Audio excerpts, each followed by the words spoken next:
She was a single mother expecting her third child. She was real happy. She was already making plans.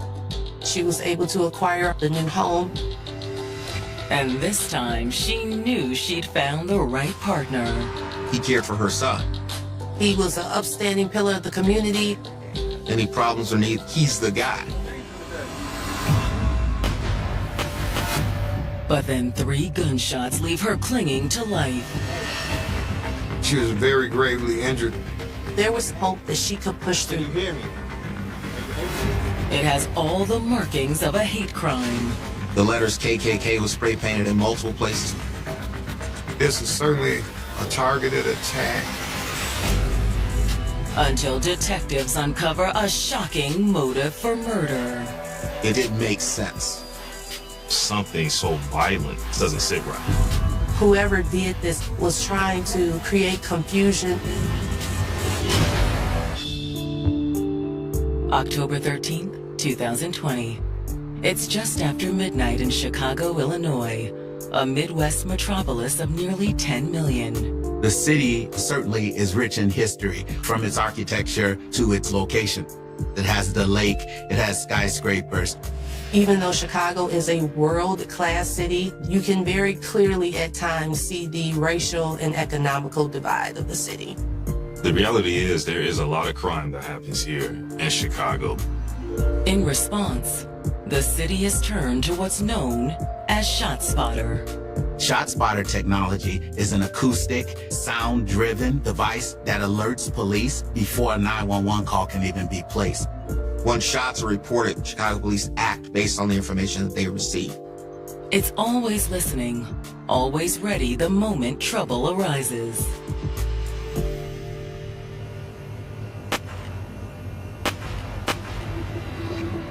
And at 12:06 a.m., the ShotSpotter system alerts dispatch of several gunshots in the Jeffrey Manor neighborhood. Jeffrey Manor is a community on the south side of Chicago, off of 95th Street. It's a quiet community. There's relatively not a lot of crime. 1064, officer response needed to the area of 95th Street. ShotSpotter alert. 10-4, badge 2366 en route. First responders immediately rush to the scene. When they arrived, there was a female laying face down outside of a residence. She had been shot and was fighting for her life. We still got a pulse. And it's not just her life on the line. This woman is maybe 8 months pregnant. Ma'am, can you hear me? But as long as she is breathing, there's hope that she and her unborn baby can survive. Need medical, multiple gunshot wounds. Number one duty of the police officer is to render aid. Stay with me now. Can you tell me your name? She is still conscious enough to give the police her name. Stacy.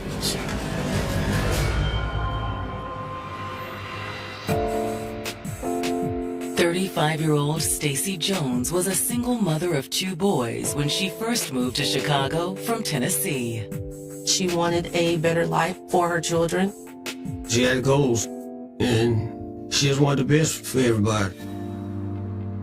She found a home in the Jeffrey Manor community, which was a big positive for her. She had gotten exactly what she needed in order to raise her small family. Chicago also came with a built-in support network. Her mother's family was from Chicago. They all helped out because they were so close. Hey, cut over here? Yeah, that's perfectly fine. Transitioning from Tennessee to a big city like Chicago, community and relationships are going to be important. The big move also came with more financial stability. Stacy Jones was a probation officer. She had been part of the law enforcement family for many, many years. Prior to her move, she accepted a position with Cook County. Probation officers paid a little bit more here than in Tennessee.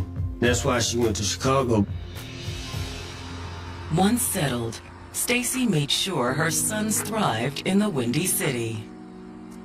She was a good mother to both of them. She put out 100%. And when they got older, she had them in football, baseball, and karate, so she kept them busy. Hey, Mom, how's it going? And through her son's time on the football team, Stacy found some excitement of her own. Your son, he's a natural. Does he practice at home with Dad? Nah, he ain't around. Her son's coach was 39-year-old Corey Deering, a pillar of the community. He was well known in the neighborhood for his longtime volunteer work with kids, as well as his career with the Parks Department. He helped her son develop his skills in football, and he seemed to have enjoyed playing the sport.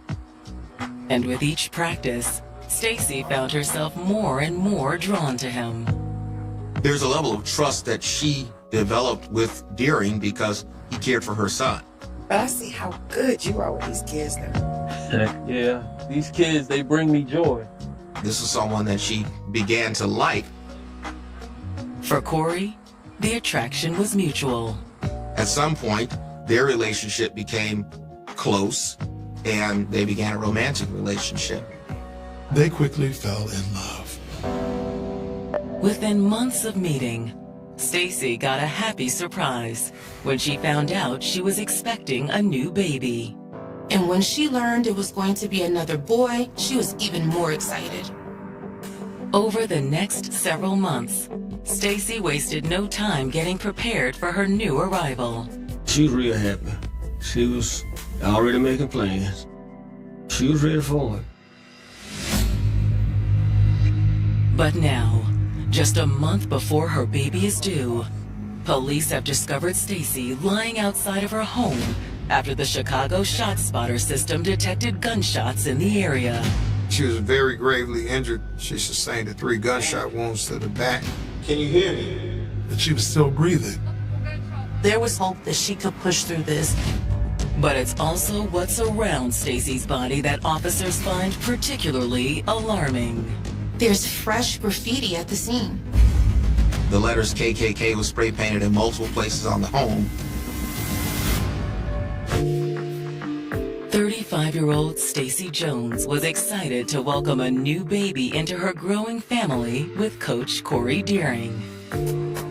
She had found out that it was a boy, so it wasn't like she didn't have experience raising these little boys.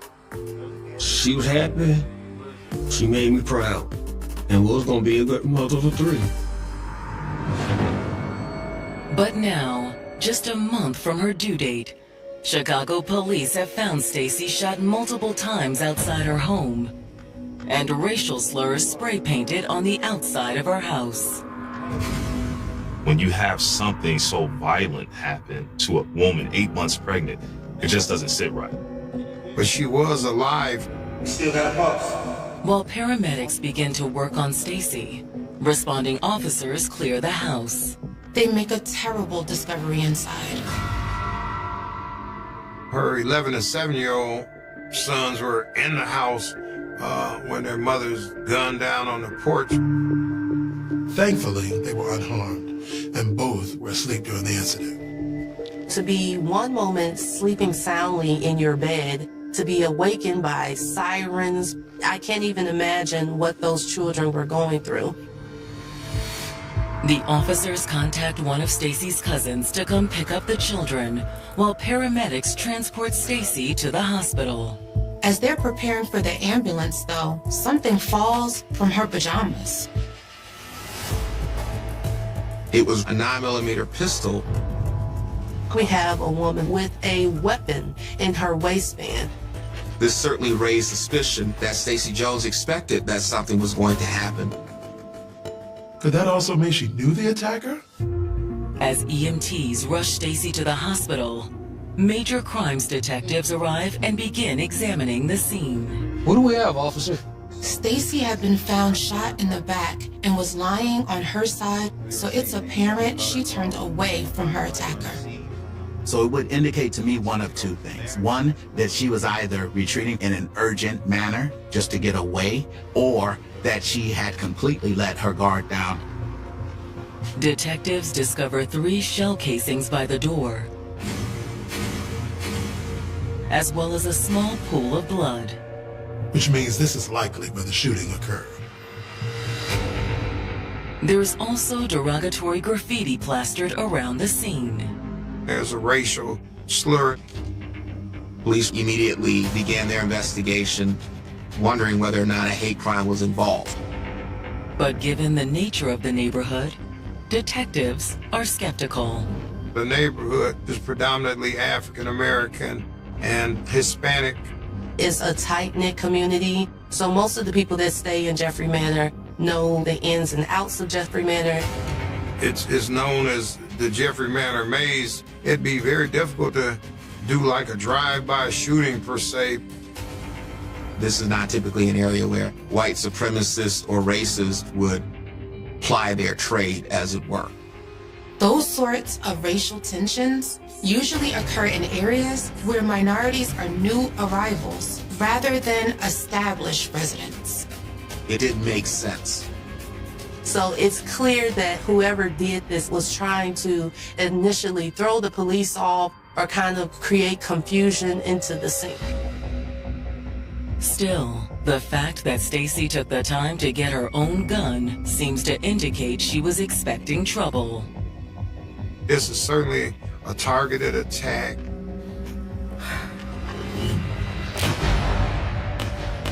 But even though she had a weapon, Stacy had been shot in the back. That suggests, obviously, somebody would have been retreating from a threat. Was it immediately confrontational, or was it a conversation? Did her guard get let down? When the detectives run Stacy's name, they realize that she may have had an extra reason to be wary of late-night visitors. They find out that she's a probation officer. Naturally, you want to think, does someone have angst against her directly based on her profession? She's part of the law enforcement family, and everybody that puts on that badge understands that keep an eye out for yourself. Maybe the shooter was a convicted felon out on probation, or the relative of an inmate whose probation had been revoked. Hoping someone might have witnessed something, detectives canvass Stacy's neighbors. Most homes these days use some sort of Ring camera or a camera that records the outside of what's going on. We'd like to ask you some questions about the shooting that happened across the street. Honestly, I ain't hear nothing. I was asleep. Well, I noticed you do have a security camera. Do you mind sharing that footage with us? Yeah, no problem. Great. Here's our card. Go ahead and send it to us on that email address right there. All right, thank you, sir. When Stacy's cousin arrives to pick up the boys, she also agrees to speak with detectives. That's the first line of inquiry. Who would want to harm this person? That they would have the nerve to come to her residence and gun her down. Are you aware if Stacy had any enemies? No. She was very well loved by everybody. Her cousin doesn't know of anybody who would want to harm Stacy. What about the father of her baby? Obviously, people were aware she was 8 months pregnant. To be honest, she never told me the name of her baby's father. She was very private for, as it turns out, maybe some obvious reasons. But I do know that he was married, though. Stacy Jones's cousin has just told detectives investigating the shooting that left the young mother of 2 fighting for her life that she believes Stacy was dating a married man. Could that have something to do with the shooting? She was potentially breaking up a family, right? I wish I knew more. Sorry. Thanks. We're gonna head to the hospital. We'll let you know if we have more questions, okay? Unfortunately, Stacy won't be able to provide the detectives with any more information either. When the detectives arrived at the hospital, they were greeted with bittersweet news. The good part about it was they were able to deliver the baby alive. He was delivered in critical condition. My grandson, they're transferring him now. But it's sad. There, he could receive proper neonatal care in the hopes that he could survive.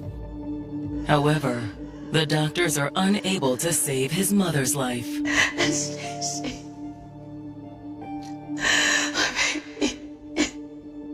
They said there was nothing they could do.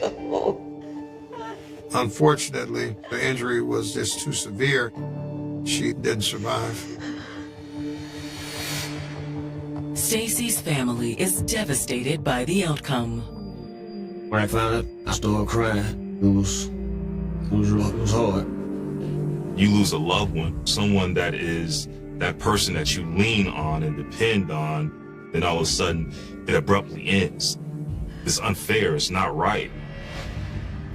After giving Stacy's mother a moment to compose herself, detectives ask if she'd be willing to answer a few more questions.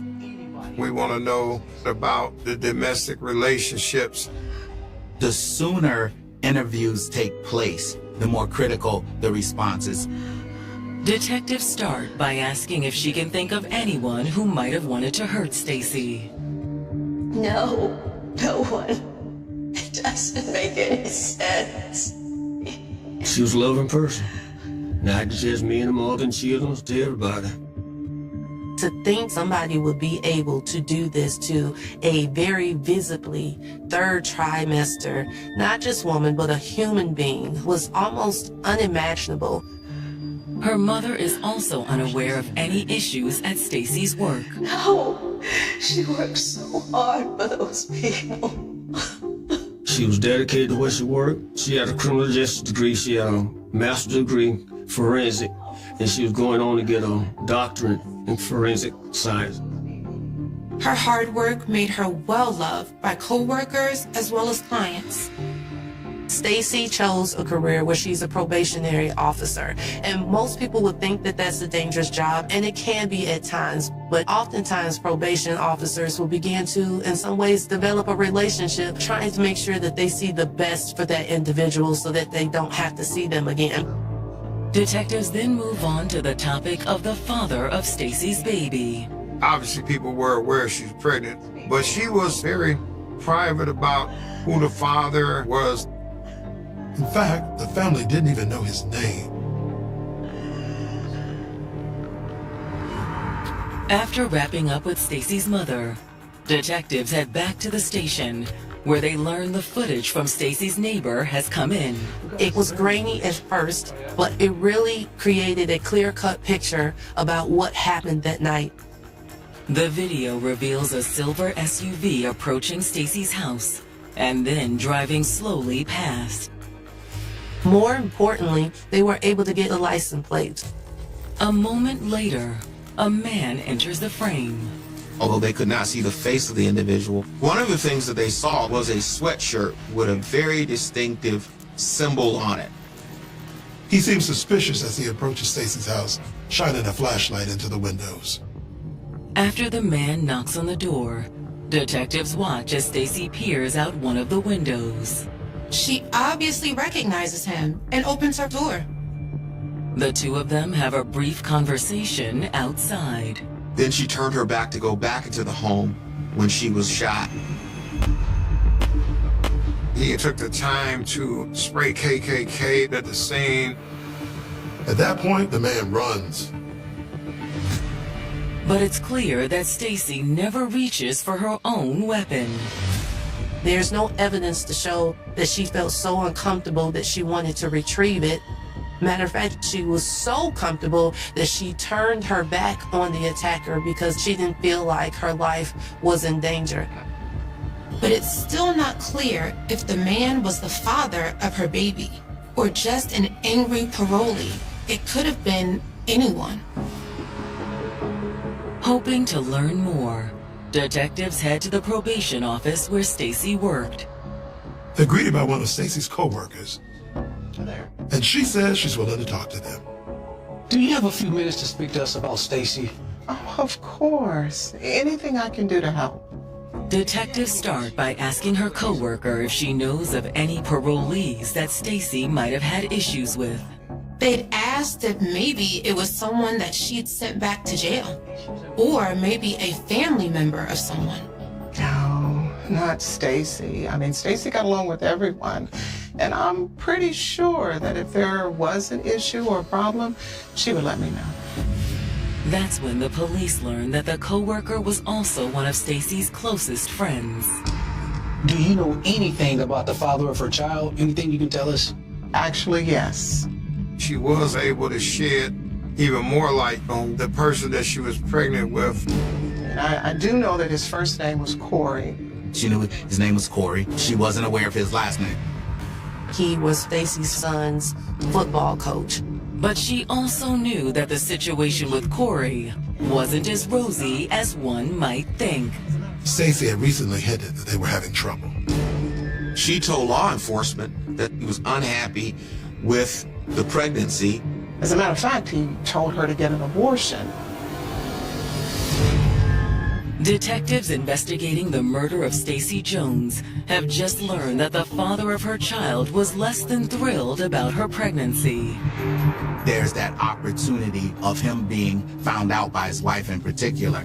That certainly is, unfortunately, motives that we've seen in the past. Detectives ask Stacy's coworker about Stacy and Corey's dating history. She said that Stacy and Coach Corey had started to date at the beginning of the year, and she was pregnant within a few months. She said that Corey said that he was afraid of how the baby was going to affect his marriage. He was pressuring her to have an abortion. But Stacy refused, and eventually she and Corey broke things off. The coworker said that Stacy thought that would be the end of it. She's already a single mother. She's raising 2 boys and she's got a job. Even if the father wasn't going to be involved, she appeared to be very confident that her baby was going to be just fine. And then it got really ugly. He began to threaten her. The further that Stacy got along in her pregnancy, the more upset he got and the more threats Stacy began to receive. And there was one threat that stood out in particular. Corey told Stacy that she would never make it to the end of the pregnancy. It was obvious that she was afraid, even though she tried to hide it. As time went on, she appeared to let her guard down, almost as if to say, well, I'm nearing the end, so maybe the threat has been alleviated. She says Stacy had become confident enough to go on the offensive herself. She started an investigation into Corey and into his background in the efforts to be able to collect child support. She wanted him to take some financial responsibility. Now, was Corey aware that she was going to file child support? I'm not sure. This was turning out to not only be a threat to his marriage, but his finances as well, which could be a huge motivating factor. But was that enough to push him to murder? Back at the station, detectives look into Corey, starting with his last name. That's presumably not going to be that hard to find the coach of the youth football team. And sure enough, they quickly get a hit. 39-year-old Corey Deering. Not only is he a football coach, he actually works for the Park District. There's an office there at the local park. He is the person that's called on by people who frequent the park. Any problems or needs that they have, he's the guy. Corey had been in the district for more than a decade. He was a trusted and respected member of the community. He had no criminal background. But just because Corey doesn't have a rap sheet doesn't mean he hasn't dealt with legal trouble. As the police began to do a deeper dive, they find out that Corey has other court cases pending against him. And for not 1, not 2, but 5 other custody and child support cases from 5 different women. Stacy's not the only woman that's out here that is in this relationship with this married man. What's going on with this brother? It's clear that Corey is no stranger to the situation he was in with Stacy. So this caused the police to think that if he's had 5 other custody cases and paternity cases pending, why Stacy? Why now? It's something police want to ask Corey himself. They went over to the Park District building in order to speak to Corey. We'd like to ask you some questions about Stacy Jones. Right at the start of the conversation, Corey confirms he's known Stacy since the previous summer, and that her son plays on his youth football team. When they pressed him on the depths of his relationship with Stacy, he was very upfront. He openly admitted that him and Stacy had been in a relationship and that the relationship had started fairly quickly after she had moved to Chicago. Beyond that, Mr. Deering also told police that he knew she was pregnant. Yeah, I'm also pretty sure I'm the father. How do you feel about that? I mean, it's not ideal, right? He said that he respected the fact that Stacy decided to keep the baby. He had no plans to be involved in the child's life, but he had no issue with Stacy Jones. I mean, this isn't the first time I've been in a situation like this, you know? Corey tells detectives that he and Stacy did break things off, but remained cordial.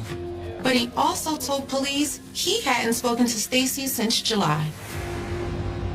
At that point, detectives reveal that Stacy is dead, and her newborn son is in critical condition.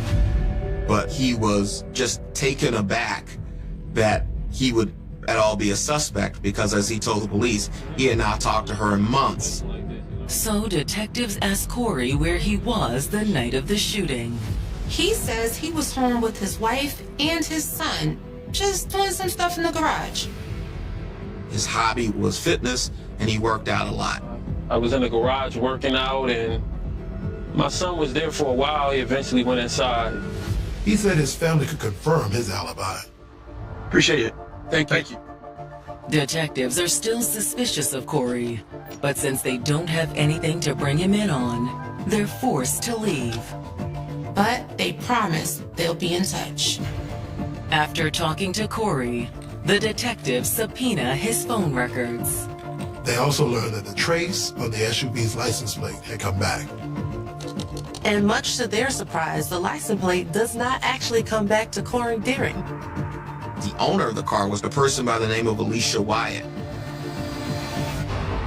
Chicago detectives have just learned that the SUV caught on security video the night of Stacy Jones's murder is registered to a woman named Alicia Wyatt.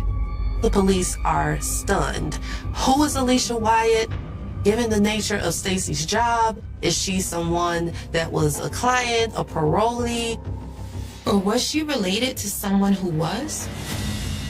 While police are dispatched to find Alicia Wyatt, Got the records? detectives dig deeper into Stacy's case files. They don't find any parolees with the last name Wyatt, or anyone listing her as a contact. So now the police are really trying to figure out how these two women are connected.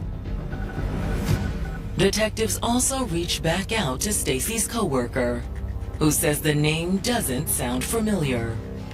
The only option detectives have at this point was to follow up on Corey's alibi. Police went to speak to Corey's wife.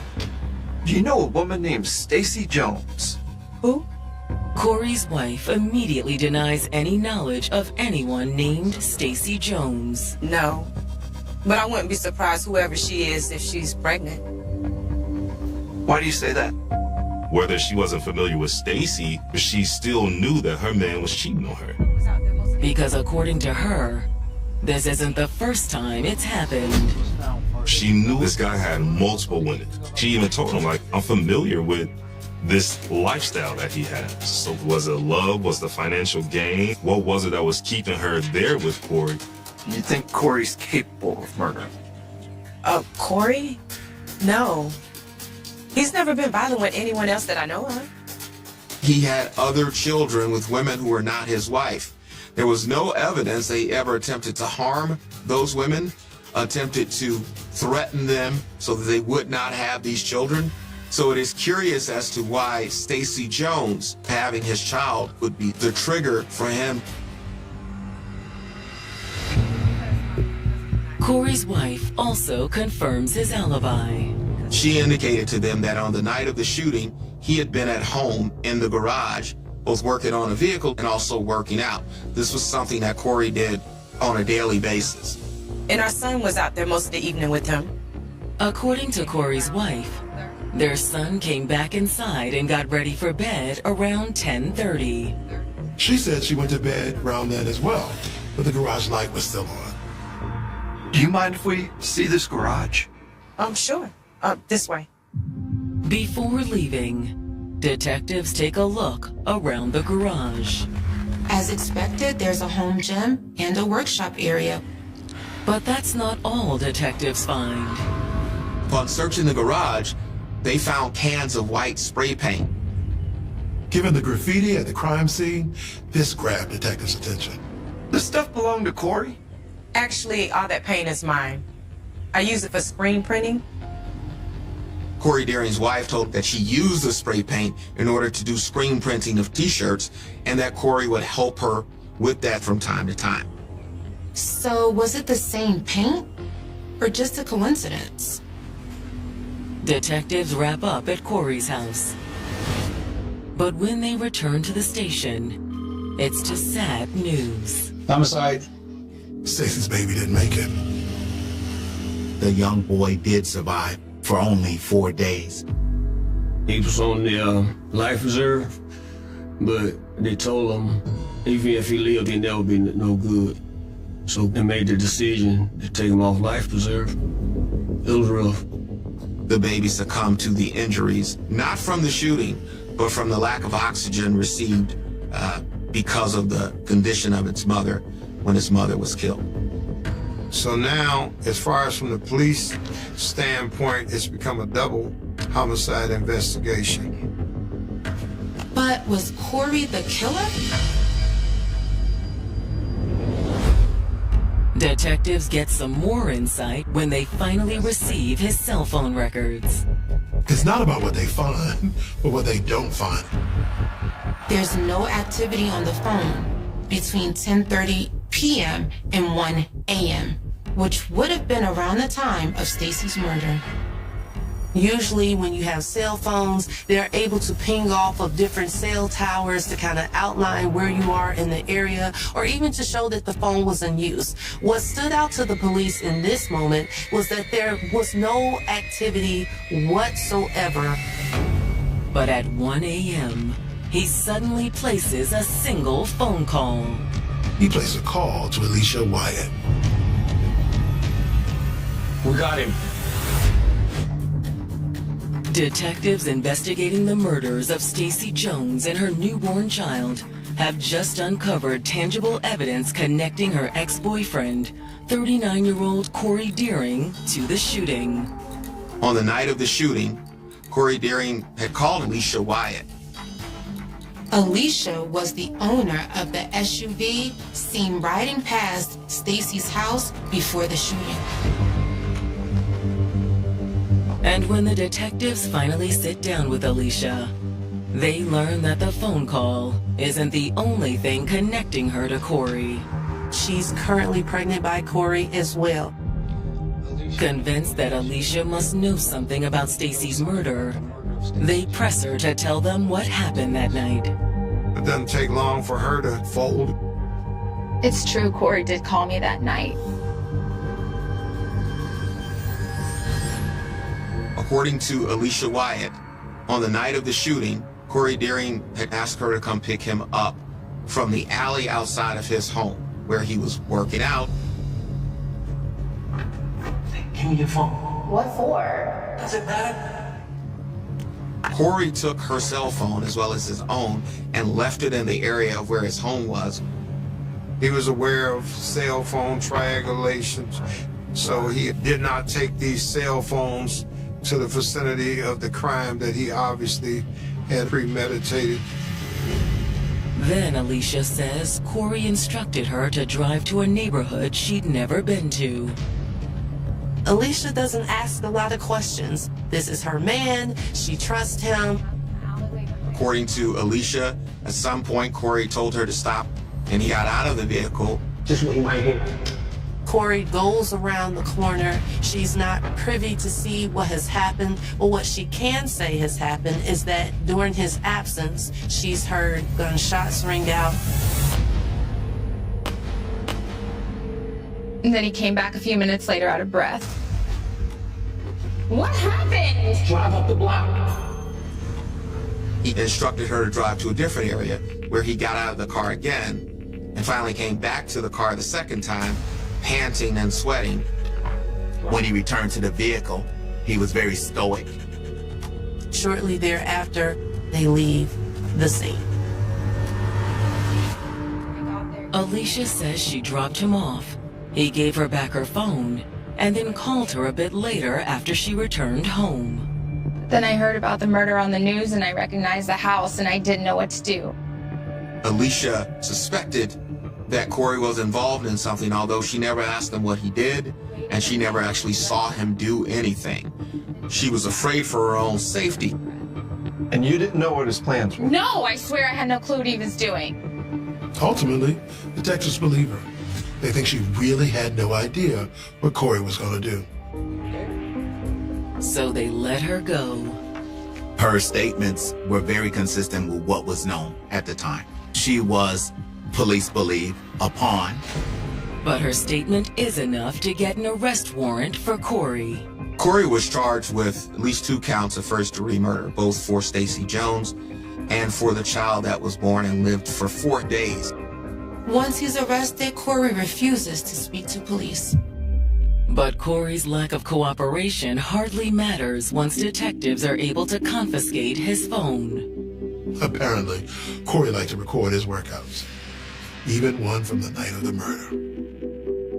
During the recording of the workout, he had on a certain sweatshirt that had a certain distinct marking on it, consistent with the distinct marking that they saw on the individual who shot Stacy Jones.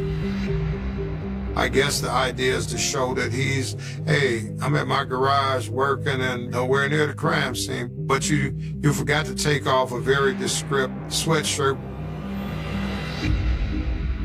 And on June 6, 2023, the case goes to trial. On the one side, you have the prosecution who has said that, yes, this man was a philanderer. Yes, he stepped outside of his marriage. But this baby was one baby too many. Why don't you just come out and talk to me? Listen, I've already told you, there's nothing you can say that's going to convince me to change my mind. What about me? What about my family? What about me? What about this baby? And as soon as Stacy turned her back, Corey carried out his plan.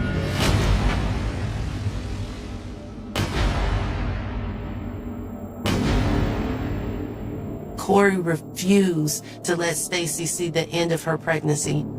The evidence in the case was overwhelming in terms of the diabolical nature of what Corey did. From the concealing of the cell phones and leaving those behind, to the spray painting outside of the home with an attempt to mislead police. When you put all of those pieces together, it's a smoking gun. In response, Corey's defense points the finger back at Alicia Wyatt. In a jury trial, the defense team is hoping to create any type of reasonable doubt. His lawyer proceeded with a theory that Alicia was motivated to kill Stacy Jones because she was also impregnated by Corey Deering. But the jury doesn't buy it. Fortunately for Stacy's family, the prosecution has met its burden and the state has proven his case. And he is convicted of not 1, but 2 murders. Once Corey was found guilty of both of those murder counts, the court had no choice but to sentence him to natural life in prison. That is a mandatory sentence in the state of Illinois when there is more than 1 person killed in an incident. Even though Corey will spend the rest of his life behind bars, Stacy's family feels a lingering frustration that Alicia will never face any legal consequences for her actions. She drove him. She could have called the police. When she heard the shots, she could have called the police then. So honestly, I think she should be in jail too for accessory before and after the fact. But no amount of punishment can replace the loss of a young mother who was doing her best to raise 2 good sons, with another one on the way. There really isn't a win. Stacy's family will never be the same. I know nothing can ever bring her back. For the kids who are involved, to bring their mother back, no sense of justice, but I would hope that they would find their path of healing for themselves. The turn of the millennium comes and goes, wrapping the case of Samantha Vance in a blanket of suffocating silence that stretches across decades. Years roll into one another like dust storms over the Arizona highway, gradually eroding the vivid urgency of her disappearance into a distant, tragic legend whispered by old-time homicide detectives. The Valley of the Sun explodes in population. Suburban developments spread like wildfire over the very desert washes that were once searched line by line. Old landmarks are demolished, replaced by gleaming shopping plazas and modern housing complexes. A whole new generation of Phoenix residents drives down the very street where Samantha lived, entirely unaware of the phantom that haunts the soil beneath their wheels. But inside the dark, temperature-controlled evidence vaults of the Phoenix Police Department, the physical remains of July 14, 1999, sit completely motionless, immune to the passage of time. To understand the agonizing standstill of the Vance investigation, one must step into the bleak reality of early 2000s cold case management. In an era before advanced digital databases and automated genetic matching, a cold case without a suspect was essentially a death sentence for justice. Detectives assigned to the cold case unit were overwhelmed by hundreds of unsolved homicides, drowning in a sea of paper files, yellowing photographs, and taped cassette recordings of long-dead interviews. Every few years, a new detective would pull file 99-0412 from the shelf, blow off the accumulated dust, flip through the black and white crime scene photos, and feel the same icy wall of frustration that broke the spirits of the original investigators. The alibis still held up. The witnesses had moved away or forgotten crucial details. The physical evidence was laughably sparse, a few lifted latent prints that matched no one in the local database, and a tiny, brown-stained paper napkin sealed in plastic. Meanwhile, the psychological toll on the surviving family members grows into a slow, merciless torture. Samantha's mother, Evelyn Vance, transforms her living room into a sanctuary of unsolved grief, framed photographs of her daughter lining the walls like an eternal vigil. Evelyn becomes a regular, painful fixture at the precinct, walking into the homicide division every July 14th with a box of pastries for the duty detectives, asking the same heartbreaking question: is there anything new today? Each year, the answering look in the detective's eyes is the same, a quiet, empathetic headshake that cuts deeper than any knife. The absence of a body means the absence of a funeral. Without a funeral, there is no closure, no finality, only an endless, agonizing twilight where every ringing phone could be the call, and every unidentified bone found in the desert could be their daughter. As the decade advances into the mid-2000s, the field of forensic science begins a quiet, seismic revolution behind the closed doors of research laboratories. Criminology is shedding its reliance on simple blood typing and crude fingerprint comparisons, stepping boldly into the microscopic realm of molecular biology. The development of polymerase chain reaction technology allows scientists to take minuscule, degraded strands of deoxyribonucleic acid and amplify them millions of times over, creating clear genetic blueprints from samples that were previously considered completely useless. Across the country, legacy evidence lockers are slowly becoming gold mines of hidden truth. Yet, the technology is still expensive, backlogged, and heavily restricted to high-profile cases with abundant physical evidence. The tiny, heat-damaged smear on the napkin from the Vance kitchen remains tucked in its cardboard box, waiting for the science to mature even further. In 2008, a minor breakthrough occurs that briefly reignites the cold embers of the investigation. A specialized cold case team decides to resubmit the lifted fingerprints from the Vance home into the newly upgraded Combined DNA Index System and National Fingerprint databases. For 3 days, the homicide unit holds its breath as high-speed processors scan millions of known offender profiles across all 50 states. The notification finally flashes on the monitor: NO match found. The intruder who walked into Samantha's home that hot afternoon was either never arrested for a major crime or managed to navigate through life as a completely invisible ghost. The disappointment crashes over the team like a bucket of ice water. The case falls back into its icy slumber, seemingly condemned to remain unsolved forever. By 2015, 16 years after Samantha vanished, The original investigators on the case have all retired, taken their pensions, and moved away from the desert. The physical files are digitized, converted into cold, impersonal PDF documents stored on a secure server, while the physical evidence box sits deep inside a high-density mobile shelving unit in the basement of the new police headquarters. The world has moved completely into the digital age: smartphones, social media, pervasive surveillance, making the low-tech, paper-based world of 1999 look like an ancient historical epoch. The idea that someone could commit a crime in a suburban home and simply vanish without leaving a single digital trace seems impossible in the modern era. Yet, the ghost of Samantha Vance remains locked in the late 90s, trapped in a time before Ring doorbells and GPS tracking. It is during this period of absolute stagnation that the emotional narrative of the case shifts dramatically. The local media runs a 10-year anniversary special titled The Vanished of the Valley, featuring Samantha's case as the central mystery. The broadcast shows heartbreaking archival footage of her mother, now noticeably older, her voice trembling but her resolve completely unbroken. "Someone out there knows something," Evelyn says directly into the camera lens, her eyes burning through the screen. "You cannot erase a human being from the earth without leaving a mark. Someone is carrying this secret, and I will not die until I know where my daughter is." The broadcast generates a brief spike in public interest, bringing in a handful of new tips from armchair sleuths, but none of them hold an ounce of evidentiary weight. What the public does not realize, however, is that the silent ticking of the scientific clock is accelerating rapidly in the background. The late 2010s mark the birth of an entirely new forensic discipline: touch DNA extraction and advanced forensic genetic genealogy. Scientists no longer need a visible spot of blood or biological fluid. They can now pull a complete, high-resolution DNA profile from a handful of skin cells left behind by a casual touch on an object.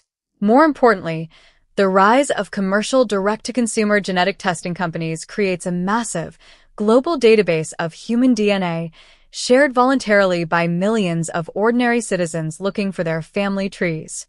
The stage is secretly being set for a collision between a 20-year-old crime and 21st-century molecular technology. The institutional memory of the Phoenix Police Department refuses to let File 99-0412 vanish into total obscurity, even as decades of administrative turnover threaten to dilute the core facts of the investigation. Inside the cold case unit, dedicated detectives periodically revisit the physical evidence vault, carefully inspecting the climate-controlled containers to ensure that the integrity of Item 14B, the paper napkin, remains completely uncompromised. They understand that while human witnesses age, move away, or pass on, biological evidence preserves an unalterable narrative, waiting patiently for the precise technological key capable of unlocking its secrets. The persistent dedication of these officers ensures that the chain of custody remains pristine, safeguarding the single microscopic bridge connecting the cold present to that boiling July afternoon in 1999. As the decade turns toward its end, the broader cultural perception of cold cases undergoes a profound shift, driven by public fascination with forensic breakthroughs and historical justice. The story of Samantha Vance becomes a symbol within the Arizona law enforcement community, a stark reminder of the fragile boundary between suburban safety and sudden, inexplicable terror.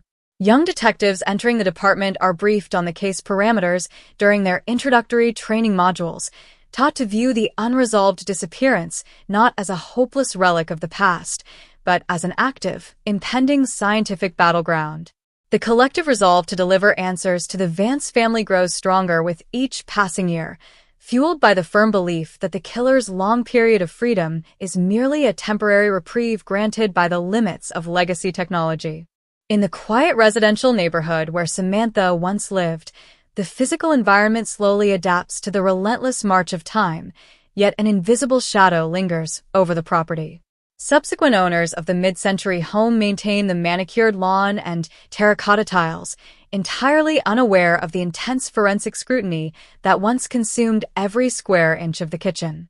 Yet, longtime residents who remember the summer of 1999 still speak in muted tones when walking past the driveway where Samantha's car sat untouched.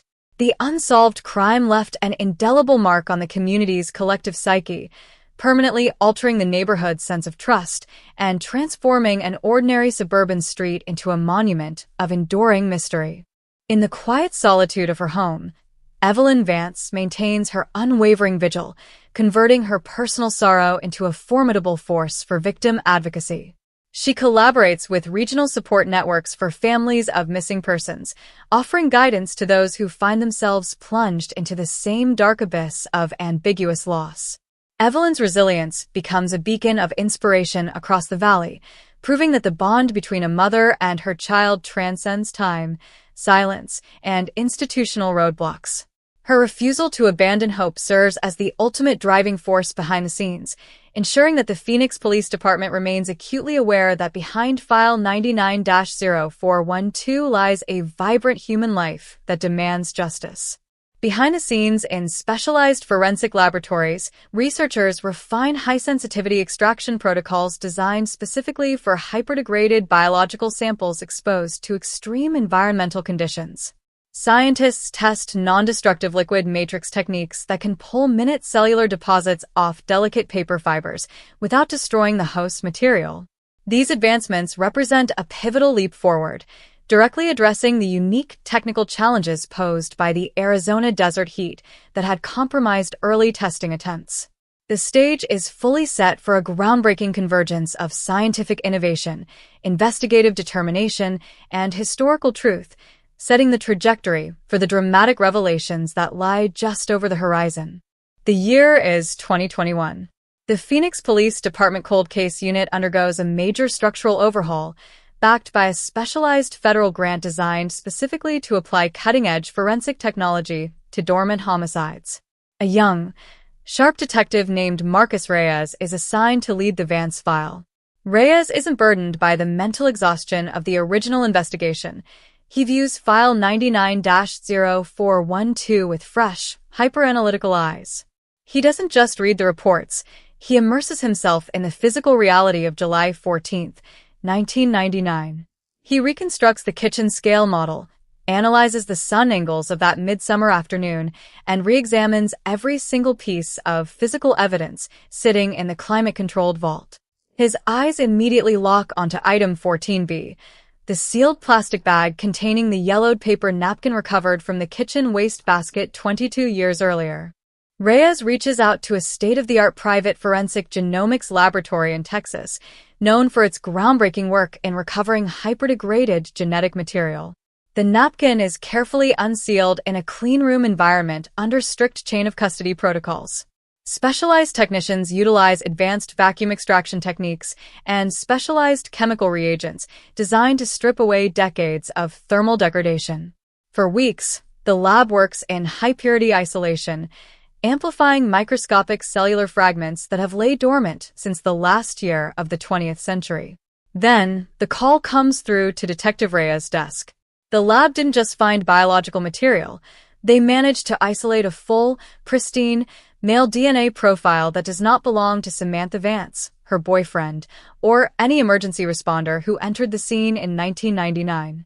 The ghost has finally left behind a biological signature. The excitement inside the cold case unit is electric, but the immediate hurdle is daunting.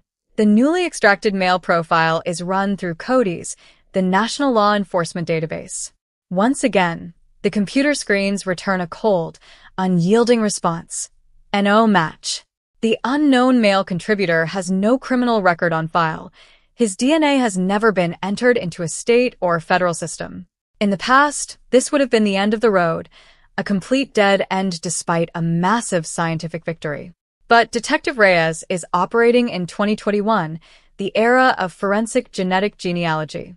Instead of relying on criminal databases, the cold case team secures a court order to upload the unknown profile into public, open-source genealogical databases, mapping the mystery DNA against millions of ordinary citizens. Enter the genetic genealogists, the quiet, highly specialized detectives of the digital age. Armed with complex algorithms and massive family tree software, they begin building a massive, reverse-engineered family tree centered around the unknown male DNA profile. They don't look for a direct match. They look for distant cousins, third, fourth, and fifth relatives who share tiny segments of overlapping DNA with the mystery killer. For months, the genealogists meticulously trace lines of descent backwards through time, sifting through census records, birth certificates, marriage licenses, obituary notices, and historical land deeds. They trace family trees back to the late 1800s, identifying common ancestors, and then build the branches back down toward the modern era, searching for a male descendant who was physically present in Phoenix, Arizona, in July 1999. The genealogical web slowly tightens around a specific family line that migrated from the Midwest to the Valley of the Sun in the mid-1970s. The tree narrows down from hundreds of distant relatives to a single family branch, then down to 3 brothers who lived in the Phoenix metropolitan area in the late 90s. 2 of the brothers can be instantly ruled out. One was serving overseas in the military in 1999, and the other was incarcerated in another state. That leaves a single male individual whose age, geographical location, and timeline place him directly in the crosshairs of the investigation, a local contractor named Arthur Pendleton. Arthur Pendleton, a name that appears nowhere in the original 1999 investigation files. He was never interviewed, never named as a person of interest, never flagged by neighbors, and never mentioned by Samantha's friends. To the world, Pendleton was an absolute nobody, a quiet, middle-aged construction worker who lived a completely unremarkable, invisible life in a modest home just 4 miles from Samantha Vance's house. He had no violent criminal record, no grand scandals, no public blips on the radar. He was the ultimate wolf in sheep's clothing, a man who had successfully blended into the desert landscape for over 2 decades while carrying a terrifying, dark secret inside his mind every single day. Despite the monumental genealogical breakthrough, Detective Reyes knows that a family tree match is not enough to make an arrest that will stand up in a court of law. Genetic genealogy provides an incredible map, but it does not constitute direct legal evidence. To secure a warrant for murder, the police need a direct 1:1 match between the DNA profile found on the 1999 paper napkin and a fresh, confirmed physical sample taken directly from Arthur Pendleton's body, without Pendleton ever realizing he is under active surveillance. The investigation enters its most delicate, high-tension phase: physical surveillance. A specialized tactical surveillance unit is deployed to shadow Pendleton's every move across the city of Phoenix, waiting patiently for the suspect to discard a piece of biological material in a public space. To prepare for the high-stakes surveillance operation, Detective Reyes conducts an exhaustive background investigation into Arthur Pendleton's past 4 decades. They dissect his employment records, bank statements, utility payments, and vehicle registrations, mapping his historical routines down to the minute. Investigators discover that in July 1999, Pendleton operated a small, independent home maintenance business, driving an unmarked utility van throughout the suburban developments surrounding Camelback Mountain. His business records from that era are frustratingly vague, handwritten in spiral notebooks, listing cash payments and nondescript service calls. Yet, spatial analysis confirms that his primary service area overlapped perfectly with Samantha Vance's neighborhood, placing him within walking distance of her front porch on the exact day she vanished. As the covert operation ramps up, the cold case team constructs a detailed psychological profile of Pendleton. Forensic psychologists analyze his modern behavior patterns, identifying a man consumed by hypervigilance and rigid routines.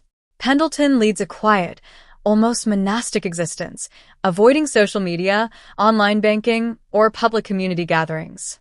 He maintains a neat, unassuming yard and interacts with neighbors only through polite, superficial pleasantries. This performative, ordinary life served as his ultimate cloak of invisibility for over 20 years, allowing him to suppress any outward signs of the predatory violence he had unleashed in 1999. Investigators recognize that they are dealing with a cold, calculating individual who understands the value of blending into the background. Inside the command center at Phoenix Police Headquarters, a massive digital map displays real-time tracking feeds from the surveillance team shadowing Pendleton across the valley. The tactical units operate under strict stealth directives, utilizing rotated vehicles, civilian attire, and long-range optical equipment to avoid burning the operation. Every stop Pendleton makes, at gas stations, hardware stores, and drive-thrus is monitored with extreme precision. The team knows that a single mistake, a sudden realization by Pendleton that he is under watch, could prompt him to destroy potential evidence, flee the jurisdiction, or commit an act of desperate violence. The tension inside the briefing room is palpable, as detectives work 12-hour shifts waiting for that one golden opportunity when the target carelessly leaves behind a fresh biological sample. Simultaneously, legal scholars and district prosecutors work around the clock alongside Detective Reyes to ensure that every step of the genetic genealogy trail and covert surveillance plan adheres strictly to constitutional standards. They meticulously document the chain of custody for Item 14B, audit the digital logs from the open-source genealogy databases, and prepare legal briefs addressing privacy considerations. They know that when this case finally reaches a court of law, defense attorneys will launch an aggressive challenge against the novel forensic techniques used to identify Pendleton. The prosecution team leaves zero room for procedural error, building an unshakable evidentiary foundation capable of withstanding the most intense judicial scrutiny. As the physical surveillance stretches into its second week, the physical and emotional strain on the investigative team reaches a boiling point. Detectives sit in sweltering, unmarked van interiors in 90-degree heat, watching Pendleton go about his mundane daily errands through tinted glass. They watch him buy groceries, water his lawn, and chat casually with mail carriers, feeling an intense, visceral friction between the ordinary man before their eyes and the heinous act documented in File 99-0412. Yet, their discipline remains absolute. They wait with cold, methodical patience, knowing that time, science, and human error are entirely on their side, setting the stage for the dramatic moment when a discarded coffee cup will finally bring down the phantom of 1999. For 3 tense weeks in the scorching spring of 2022, Phoenix police surveillance teams move like shadows behind Arthur Pendleton. They track him from his suburban ranch home to construction sites, home improvement stores, gas stations, and local diners. Pendleton lives a routine, incredibly bland life. He drinks cheap beer at a local sports bar, buys groceries on Thursday evenings, and works quietly on small home renovation projects. He appears completely at ease, entirely oblivious to the dark cloud gathering directly above his head. The surveillance officers watch him through high-powered telephoto lenses, waiting for him to drop a cigarette butt, spit on the sidewalk, or toss a fast food cup into a public trash can. But Pendleton is curiously cautious, almost instinctively tidy, rarely leaving anything behind in public view. Then comes a hot, dusty Tuesday morning in May 2022. Pendleton pulls his pickup truck into a busy strip mall parking lot off 32nd Street and steps inside a popular fast food coffee shop. Inside, a covert surveillance officer dressed in casual workout clothes orders a cold drink and takes a seat 2 tables away. The officer watches as Pendleton sits down at a small laminate table, holding a disposable paper coffee cup filled with hot black coffee. Pendleton sits alone for 20 minutes, sipping his coffee, staring vacantly out the window at the shimmering heat rising off the pavement. He licks his lips, takes one final gulp, and crumples the paper napkin he used to wipe his mouth. He then stands up, tosses the crumpled paper napkin into his empty paper coffee cup, and drops the entire cup into a large plastic trash bin located right near the exit door before walking out to his truck. The moment the glass door swings shut behind Pendleton, the covert officer springs into action. Maintaining complete composure, the officer walks directly to the trash bin, opens the swing door, and carefully secures the entire plastic trash bag containing Pendleton's discarded coffee cup. The item is rushed under high-priority escort directly to the State Crime Laboratory, where forensic scientists work through the night to pull skin cells and saliva from the rim of that discarded paper cup and the crumpled napkin inside. The extraction is successful. The fresh DNA profile is placed into the automated comparison software alongside the unknown male profile lifted from the 1999 crime scene napkin. Inside the quiet control room of the State Crime Lab, at 3:14 a.m. on May 18, 2022, the comparison process reaches 100% completion. The monitor flashes bright green. Direct match confirmed. Probability of match: 1 in 1 trillion. The biological signature left on a paper napkin in a suburban kitchen on a boiling July afternoon in 1999 is identical to the biological signature left on a discarded coffee cup in a fast food joint 23 years later. The phantom has a name, a face, and a confirmed genetic identity. Detective Marcus Reyes receives the late-night phone call at home. He sits in the dark on the edge of his bed, holding the phone to his ear, taking a long, deep breath as the sheer weight of 23 years of frozen grief finally begins to shatter into a million pieces. Within hours, an airtight arrest warrant for first-degree murder and kidnapping is drafted, signed by a superior court judge, and handed over to the Phoenix Police SWAT team. The sun is just beginning to peek over the eastern horizon, casting long, crimson light across the desert floor, as a convoy of unmarked armored vehicles rolls quietly into Arthur Pendleton's quiet neighborhood. Neighbors are asleep. Birds are just beginning to chirp in the palm trees, when the peaceful morning is shattered by the deafening sound of a bullhorn echoing down the street. Arthur Pendleton. This is the Phoenix Police Department. We have a warrant for your arrest. Come out with your hands up immediately.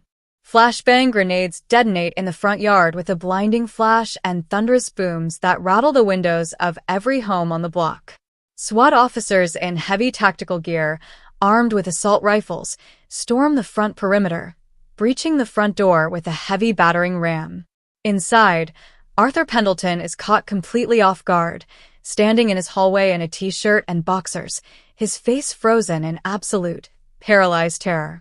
He is pinned to the floor, handcuffed behind his back, and dragged out into the blinding Arizona sunlight, the very same desert sun that watched him commit a dark atrocity 23 years earlier. As he is led away in chains, his neighbors peer out from behind their curtains in utter shock, unable to process that the quiet handyman who lived next door was a cold-blooded monster hiding in plain sight.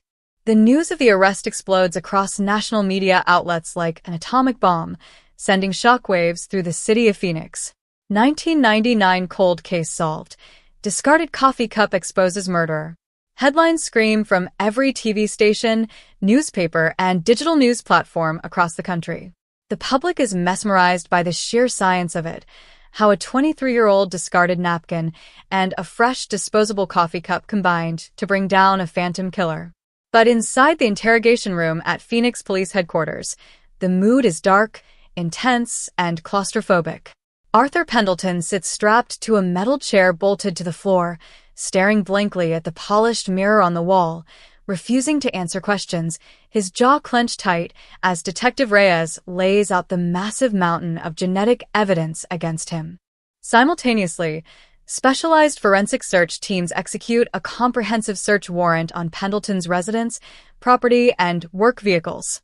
Forensic investigators equipped with ground-penetrating radar, alternate light sources, and chemical reagent sprays systematically analyze every square inch of his home, workshop, and backyard.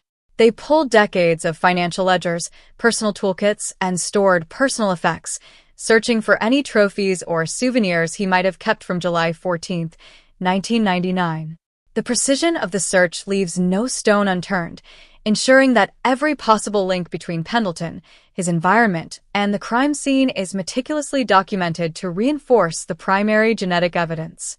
Outside the precinct, media satellite trucks line the street, their microwave dishes pointed at the sky as national crime correspondents broadcast live updates to millions of viewers worldwide. The case instantly becomes a global case study in the power of modern forensic technology, sparking intense public discussions about the intersection of genetic genealogy, privacy, and cold case resolution. Inside the station, however, the noise of the outside world is filtered out. Detective Reyes and his team focus strictly on the task at hand, translating the scientific victory into an unshakable legal prosecution that will deliver finality to a long-suffering family. As news of Pendleton's capture spreads through the local community, longtime residents of Samantha's old neighborhood gather in quiet disbelief. The arrest shatters the long-held myth that the crime was committed by a transient outsider who had fled the state decades ago. Realizing that the killer had lived just minutes away, attending local hardware stores and driving down their avenues for 23 years, instills a profound chill. Yet, alongside the shock, A deep sense of relief begins to take root, a recognition that the terrifying mystery that had defined their community's history was finally brought into the clear, uncompromising light of truth. Inside the district attorney's office, senior prosecutors meet with Detective Reyes to review the arrest dossier and outline the legal strategy for the grand jury indictment. They analyze the timeline from the recovery of Item 14B to the covert collection of the paper coffee cup, ensuring that every constitutional protection under the Fourth Amendment was scrupulously honored. The prosecutors recognize the historic weight of the case. A conviction here will not only seal Arthur Pendleton's fate, but will also serve as an ironclad legal precedent for future cold case prosecutions utilizing advanced genetic genealogy across the entire state. Meanwhile, in her quiet home near Camelback Mountain, Evelyn Vance receives the official confirmation from Detective Reyes that the man responsible for her daughter's disappearance is in custody. Holding the phone with trembling hands, she feels the icy weight of 23 years of unresolved grief begin to lift. The long night of speculation and silence has finally ended.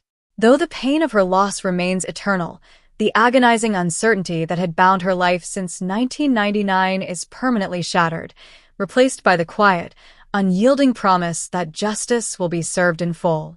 The interrogation room is cold, stark, and smells strongly of industrial disinfectant and stale fear. For 4 grueling hours, Detective Reyes and his partner push, probe, and confront Arthur Pendleton with photographic evidence from 1999 alongside modern genetic telemetry charts. Pendleton tries to maintain his stone-faced denial, stammering that he never knew Samantha Vance, never stepped foot in her home, and that the DNA match must be a tragic laboratory mistake or a police setup. But Reyes doesn't back down. He leans across the table, his eyes locked onto Pendleton's trembling hands. "The cup didn't lie, Arthur," Reyes whispers, his voice smooth as cold steel. "You left a piece of yourself in her kitchen on July 14, 1999. And 23 years later, you threw the rest of yourself into a trash can at a fast food joint. The science doesn't lie. It's over." Under the overwhelming weight of the evidence, the stone facade finally begins to crack. Pendleton's breath turns shallow, his shoulders slump, and he buries his face in his trembling hands. The story that had been buried beneath the desert sands for over 2 decades finally spills out into the cold air of the interrogation room. In July 1999, Pendleton was working as an independent subcontractor hired to repair a leaking AC duct in Samantha Vance's neighborhood. He had seen her walking her dog, became fixated on her, and fabricated a reason to knock on her front door that Tuesday afternoon, claiming he needed to check her home for shared utility line issues. Samantha, polite and entirely unsuspicious, allowed him inside, even offering him a glass of water while he pretended to inspect her kitchen vents. What happened next was a nightmare of sudden, catastrophic violence. When Samantha turned her back to answer her home phone, Pendleton struck, overpowering her, neutralizing her before she could scream or fight back. He bound her hands, forced her out the rear garage door into the bed of his covered work truck, and drove her far out into the remote, desolate stretches of the West Valley Desert, where he ended her life and buried her body deep beneath the scorched earth in an unmarked, shallow grave. He then returned to her house briefly to wipe down surfaces, inadvertently tossing a contaminated paper napkin into the small kitchen trash can before fleeing the scene forever, convinced he had committed the perfect, untraceable crime. The final piece of the heartbreaking tragedy is put into place when Pendleton, as part of a plea agreement to avoid the death penalty, agrees to lead investigators to the exact location of Samantha's final resting place. Under heavy armed guard, Pendleton is driven 40 miles west of Phoenix, out into a barren, sun-baked stretch of desert wash surrounded by towering saguaro cacti and jagged red rocks. For hours, forensic archaeologists and search dogs sift through the dry dirt under a scorching sun. Then, 3 feet beneath the desert floor, they find her, preserved biological fragments, a silver necklace, and the small, delicate ring Samantha wore on the day she vanished. 23 years later, Samantha Vance is finally brought out of the dark and taken home. The emotional climax of the story unfolds inside the Maricopa County Courthouse during Pendleton's final sentencing hearing. The courtroom is packed to absolute capacity with journalists, detectives, community members, and Samantha's surviving family. Evelyn Vance, now frail and relying on a walker, approaches the podium to deliver her victim impact statement. She turns her head and looks directly into the eyes of the man who stole her daughter's future. Her voice does not tremble. It rings clear, powerful, and resonant through the high-ceilinged room. "You thought the heat of the desert would burn away your crime," Evelyn says, her eyes filled with an eternal, unyielding strength. "You thought time was your ally, but you underestimated the power of truth. You underestimated the memory of a piece of paper, and you underestimated the relentless love of a mother who never gave up." Arthur Pendleton is sentenced to life in prison without the possibility of parole, condemned to spend the remainder of his natural life staring at the concrete walls of a high-security state penitentiary, reflecting on the absolute folly of his actions. As he is led away in chains to live out his days in dark isolation, a collective sigh of relief washes over the city of Phoenix. The shadow that had hung over the community since the hot summer of 1999 is finally banished. The suburban neighborhood where Samantha once lived can finally breathe again, free from the phantom that haunted its collective memory for nearly a quarter of a century. Outside the courthouse, beneath a brilliant, clear blue Arizona sky, Detective Marcus Reyes stands beside Evelyn Vance as she speaks to the crowd of reporters. She holds a single white rose in her hand, her face illuminated by the bright desert sun. Samantha is no longer a cold case, Evelyn tells the world, a soft, tearful smile touching her lips. She is no longer a number on a cardboard box in a basement. She is home. She is safe. And her story will forever remind us that no matter how deep you bury a secret, the truth will always find a way to break through the darkness. The legacy of the Phoenix 1999 cold case stands today as a monumental watershed moment in the history of modern criminology. It proved to the world that no crime is truly cold, no evidence is too small, and no perpetrator can ever truly outrun the relentless march of scientific progress. The discarded coffee cup that exposed a monster remains a symbol of hope for thousands of families across the globe who are still waiting in the dark for their own phone call. As the sun sets over Camelback Mountain, painting the Arizona sky in brilliant shades of purple, crimson, and gold, the memory of Samantha Vance rests in eternal, undisturbed peace, a story written in the desert dust, solved by the microscopic truth of science, and sealed forever in the heart of a city that never forgot her name. In the weeks following the sentencing, the Phoenix Police Department officially archives File 99-0412, marking it with a red stamp, solved by forensic genetics. The detailed technical protocols created by Detective Reyes and the Forensic Lab are codified into a new state training module known as the Jenkins-Vance Protocol. The case becomes a mandatory study across police academies statewide, illustrating how legacy physical evidence preserved in evidence vaults can be seamlessly merged with advanced modern genomic sequencing to dismantle even the most complex cold cases. For the investigative team, the resolution brings a deep, contemplative stillness.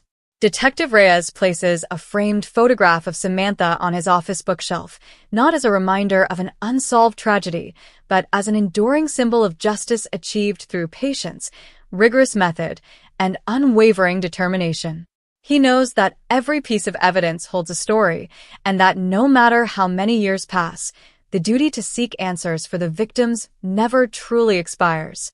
Across the state of Arizona, law enforcement agencies begin re-evaluating hundreds of dormant case files through the lens of genetic genealogy. Spurred by the landmark success of the Vance case, district attorneys and police chiefs allocate specialized funding toward advanced DNA extraction, sending decades-old biological samples back to the laboratories. The capture of Arthur Pendleton sends a clear, thunderous message across the criminal justice system. The clock is ticking for every unpunished offender who believes time has granted them permanent immunity.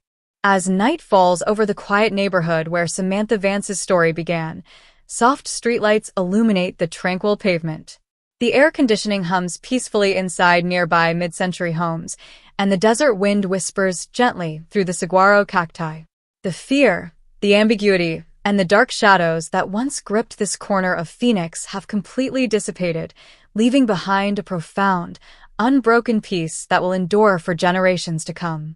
The legal, social, and psychological reverberations of the conviction of Arthur Pendleton ripple far beyond the borders of Maricopa County, fundamentally altering the national conversation surrounding legacy violent crime, constitutional privacy, and the ethics of advanced genomic surveillance.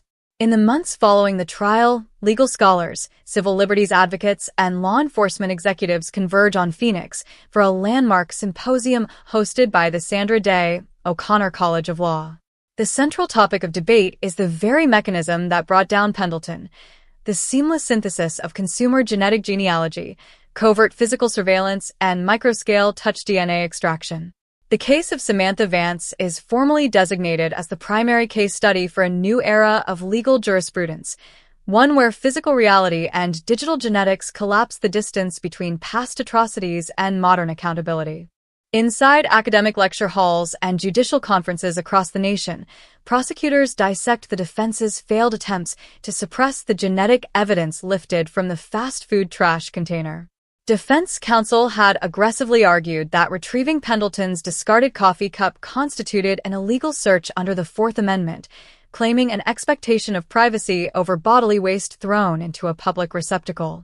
However, the precedent established in the Vance prosecution reaffirmed the classic doctrine of abandoned property while extending it into the realm of biological telemetry. The court held that once an individual willingly discards an item in a public space, any biological material adhering to that item becomes legally unknown matter, fully subject to police recovery and scientific testing. This ruling creates an ironclad legal shield around covert DNA collection in cold case investigations, giving law enforcement across 50 states an unshakable operational framework. Simultaneously, the inner workings of the Phoenix Police Department undergo a permanent structural evolution. The success of Detective Marcus Reyes and the cold case unit leads to the permanent institutionalization of the Vance investigative framework. No longer are cold cases treated as secondary assignments handed to overburdened homicide detectives. Instead, a specialized, multidisciplinary task force comprising forensic genealogists, tactical surveillance officers, and digital archivists is established under permanent municipal funding. Old file rooms in the precinct basement are systematically audited, and hundreds of cardboard boxes containing legacy evidence, clothing, drinking glasses, weapon handles, and paper products are cataloged into a high-priority genomic pipeline scheduled for microextraction using the same liquid matrix protocols that salvaged Item 14B. While the legal and institutional machinery adapts to this scientific dawn, the human dimension of the story deepens inside the quiet routine of the Vance household. Evelyn Vance, having fulfilled her 23-year vow to uncover the truth, transitions her public advocacy into a permanent foundation, the Samantha Vance Memorial Initiative for the Missing. Operating out of a small office in downtown Phoenix, the initiative provides emergency microgrants to low-income families searching for missing relatives, funding private genetic genealogy testing and specialized search and rescue resources that public budgets often cannot cover.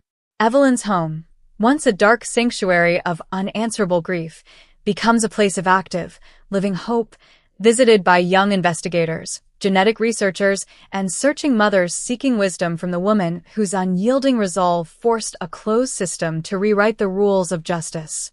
In the state capitol, lawmakers draft and unanimously pass the Vance-Jenkins Forensic Advancement Act. The legislation mandates the permanent preservation of all biological evidence collected in unsolved felony cases across Arizona, removing previous administrative guidelines that permitted the destruction or disposal of physical items after statutory deadlines. The law also establishes a dedicated state fund to subsidize genetic genealogy mapping for legacy cold cases involving unidentified remains and unresolved homicides. During the ceremonial signing of the bill, the governor presents Evelyn Vance with a commemorative pen, declaring that the law ensures no victim in the state will ever again be forgotten in a dusty basement archive, and no perpetrator will ever again find safety in the simple passage of time. Meanwhile, Behind the high perimeter walls and razor wire of the Arizona State Prison complex in Florence, Arthur Pendleton settles into the stark, unchanging rhythm of a life sentence. Housed in a maximum security unit, stripped of his independence and the ordinary camouflage of suburban life, Pendleton becomes a subject of quiet observation for correctional psychologists. He spends his days in complete isolation, refusing interview requests from true crime authors and documentary filmmakers who flock to the prison gates. In psychological evaluations, doctors note a man completely crushed by the realization that his 23 years of carefully constructed innocence were undone not by a sudden mistake or a witness speaking out, but by a handful of microscopic skin cells he left behind on a paper napkin in 1999 and a paper cup in 2022. The physical landscape of the West Valley Desert Wash, where Samantha's remains were recovered, undergoes its own quiet transformation. Members of the local community, working alongside desert conservationists, erect a modest, permanent stone memorial near the site, surrounded by native desert wildflowers and Palo Verde trees. The plaque reads not of tragedy, but of light, truth, and eternal memory. Hikers, searchers, and community members frequently stop by the remote location, leaving fresh flowers, small painted stones, and written notes. The Wash, once a desolate dumping ground chosen by a predator to hide a dark secret, is reclaimed by the desert as a place of quiet dignity, peace, and solemn reflection. Across the broader international law enforcement community, news of the Phoenix breakthrough accelerates similar cold case initiatives in Canada, Europe, and Australia. Interpol establishes a specialized working group on forensic genealogy, citing the Vance case as the gold standard for cross-jurisdictional cold case resolution. Forensic laboratories worldwide began adopting the specialized liquid matrix extraction chemical formulas designed to pull touch DNA from thermally degraded paper fibers, acknowledging that the scientific barrier, which once protected historical killers, has been permanently breached.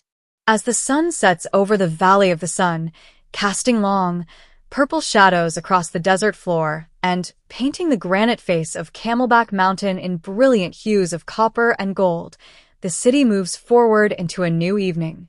Cars stream down the suburban avenues, streetlights flicker on in quiet neighborhoods, and families gather inside warm homes. The shadow of July 14, 1999, has been entirely lifted from the soil. The story of Samantha Vance stands complete, an immortal testament to the truth that justice is not bound by time, that physical matter holds an unalterable memory, and that the light of scientific truth, driven by human persistence and love, will always prevail over the dark. The shift from legal precedent and institutional reform into the broader criminological impact of the Vance investigation marks a profound turning point in modern homicide methodology. As the Phoenix Police Department settles into the routine operation of its newly funded cold case division, the practical applications of the Vance-Jenkins protocol begin to produce concrete, groundbreaking results across the southwestern United States. Detective Marcus Reyes finds himself at the center of a regional task force, coordinating with federal agencies, county sheriffs, and municipal departments to audit thousands of dormant physical evidence containers stored in regional evidence lockers from the late 20th century. The primary goal is simple: systematically apply microscale touch DNA extraction and advanced genomic mapping to every unresolved violent crime on record. Inside the climate-controlled storage facilities of the Maricopa County Sheriff's Office, forensic technicians work under strict sterile conditions, pulling legacy items from rows of high-density mobile shelving. Cardboard boxes containing yellowed homicide evidence from the 1970s, 1980s, and 1990s, once considered dead-end files due to extreme heat exposure or minimal biological residue, are systematically re-examined. Technicians target specific structural points on physical evidence: metal door handles, steering wheel leather, watch bands, shoe buckles, and paper receipts. The lessons learned from Item 14B, the paper napkin from Samantha Vance's kitchen, serve as the foundational blueprint. Scientists now understand that microscopic epithelial cells trapped within porous paper fibers or corroded metal surfaces retain their structural genetic integrity, even when exposed to decades of ambient desert heat. While the scientific infrastructure expands, criminologists and behavioral analysts at the Federal Bureau of Investigation focus intensely on the psychological profile of long-term dormant offenders like Arthur Pendleton. For over 23 years, Pendleton functioned within civilian society as a completely integrated, productive citizen. He paid taxes, maintained a small business, interacted politely with neighbors, and avoided any contact with the criminal justice system. Behavioral scientists analyze this phenomenon, termed operational compartmentalization, to understand how individuals who commit acts of extreme violent crime can abruptly cease predatory behavior and return to absolute social anonymity. The findings shatter classic criminological assumptions that violent offenders inevitably escalate or repeat their crimes within short time frames. Pendleton proved that a predator could commit a singular, devastating crime, seal the memory behind a wall of cold discipline, and live out a quiet life in plain sight. This realization leads to a fundamental revision of cold case investigative strategy. Prior to the Vance resolution, detectives often prioritize suspects with active criminal records, domestic violence calls, or documented histories of antisocial behavior. Offense patterns that appeared isolated or lacked obvious criminal escalation were frequently relegated to lower priority tiers. Under the new guidelines established in the wake of Pendleton's arrest, investigative teams are instructed to cast a far wider, objective net. Social standing, lack of prior arrests, and performative civic decency are explicitly rejected as disqualifying factors. The focus shifts entirely to objective physical space, logistical access, and molecular evidence, ensuring that future perpetrators can never again use the illusion of small-town respectability as a protective cloak. Meanwhile, the technological evolution driving forensic genetic genealogy achieves new levels of efficiency and speed. In private and state research laboratories, the manual process of building reverse genealogical family trees, which previously required months of painstaking archival research, becomes streamlined through machine learning algorithms and expanded public genomic databases. Digital tools automatically cross-reference census data, historical property records, military enlistment rolls, and digital obituaries, constructing complex multi-generational family trees within days rather than months. As these computational tools integrate with high-throughput DNA sequencing platforms, the timeline from recovering a microtrace biological sample to identifying a candidate target contracts dramatically. In downtown Phoenix, the human legacy of the case continues to anchor the community's emotional landscape. Evelyn Vance's foundation expands its operations, establishing a regional advocacy center that works directly alongside law enforcement and victim support organizations. The center serves as a safe haven for families of the missing, offering free legal assistance, psychological counseling, and technical guidance on how to submit family reference DNA samples to national missing persons databases.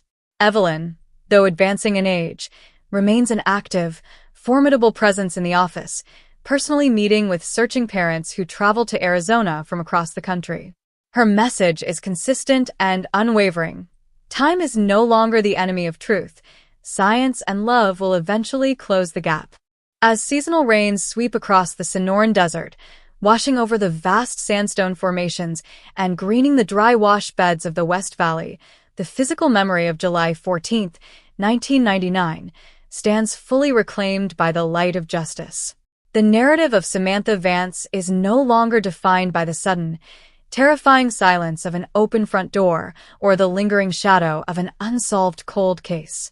It stands preserved as an immortal, transformative landmark, a story where a microscopic fragment of physical reality preserved on a humble piece of paper broke through 23 years of darkness, rewrote the rules of global criminology, and proved forever that no secret is deep enough to outrun the truth. As the structural reforms inspired by the Vance investigation harden into permanent operational protocols across law enforcement, the focus of the cold case unit shifts toward the deep-water legacy of unsolved violence across the American Southwest. The resolution of File 99-0412 has triggered an unprecedented, systematic review of cold case homicides dating from 1975 to 2005. Inside the climate-controlled archives of municipal and county jurisdictions throughout Arizona, thousands of long-dormant cardboard containers are brought back into the sterile light of modern forensic examination. What was once viewed as a graveyard of forgotten tragedy has officially transformed into an active frontline of molecular investigation, driven by the realization that no physical crime scene is ever completely silent. At the center of this forensic renaissance is the continuous refinement of the Jenkins-Vance protocol. Scientists at the State Crime Laboratory, working alongside molecular biologists from top research universities, begin pushing the absolute physical boundaries of microtrace touch DNA recovery. The liquid matrix chemical extraction process, originally perfected on the yellowed paper napkin recovered from Samantha Vance's kitchen wastebasket, is systematically optimized to handle an even broader array of degraded host materials.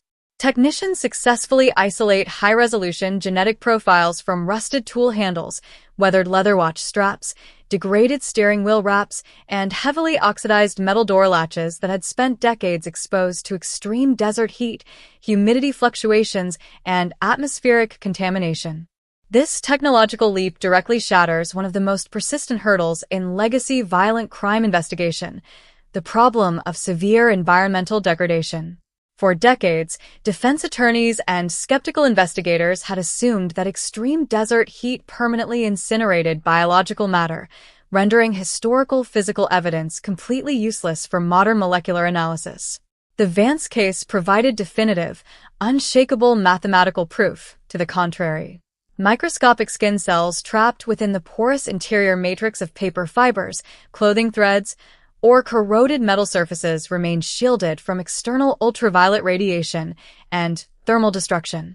Under the specialized liquid matrix wash, these trapped cellular fragments are gently released, amplified through advanced polymerase chain reactions, and sequenced into pristine digital genetic maps. Simultaneously, the behavioral profile of Arthur Pendleton continues to reshape modern investigative logic across federal and state intelligence agencies. The revelation that a cold-blooded killer could live for over 23 years as an unassuming, quiet handyman, maintaining a clean criminal record, paying his taxes on time, and exchanging polite pleasantries with his neighbors, forces a radical overhaul of traditional suspect prioritization models. Homicide units permanently abandon the outdated assumption that violent offenders inevitably leave behind a trail of minor offenses, domestic disputes, or erratic social behavior. Under the updated Katoomba protocols adapted for domestic police operations, criminal investigations permanently eliminate subjective evaluations of a suspect's social standing or outward demeanor.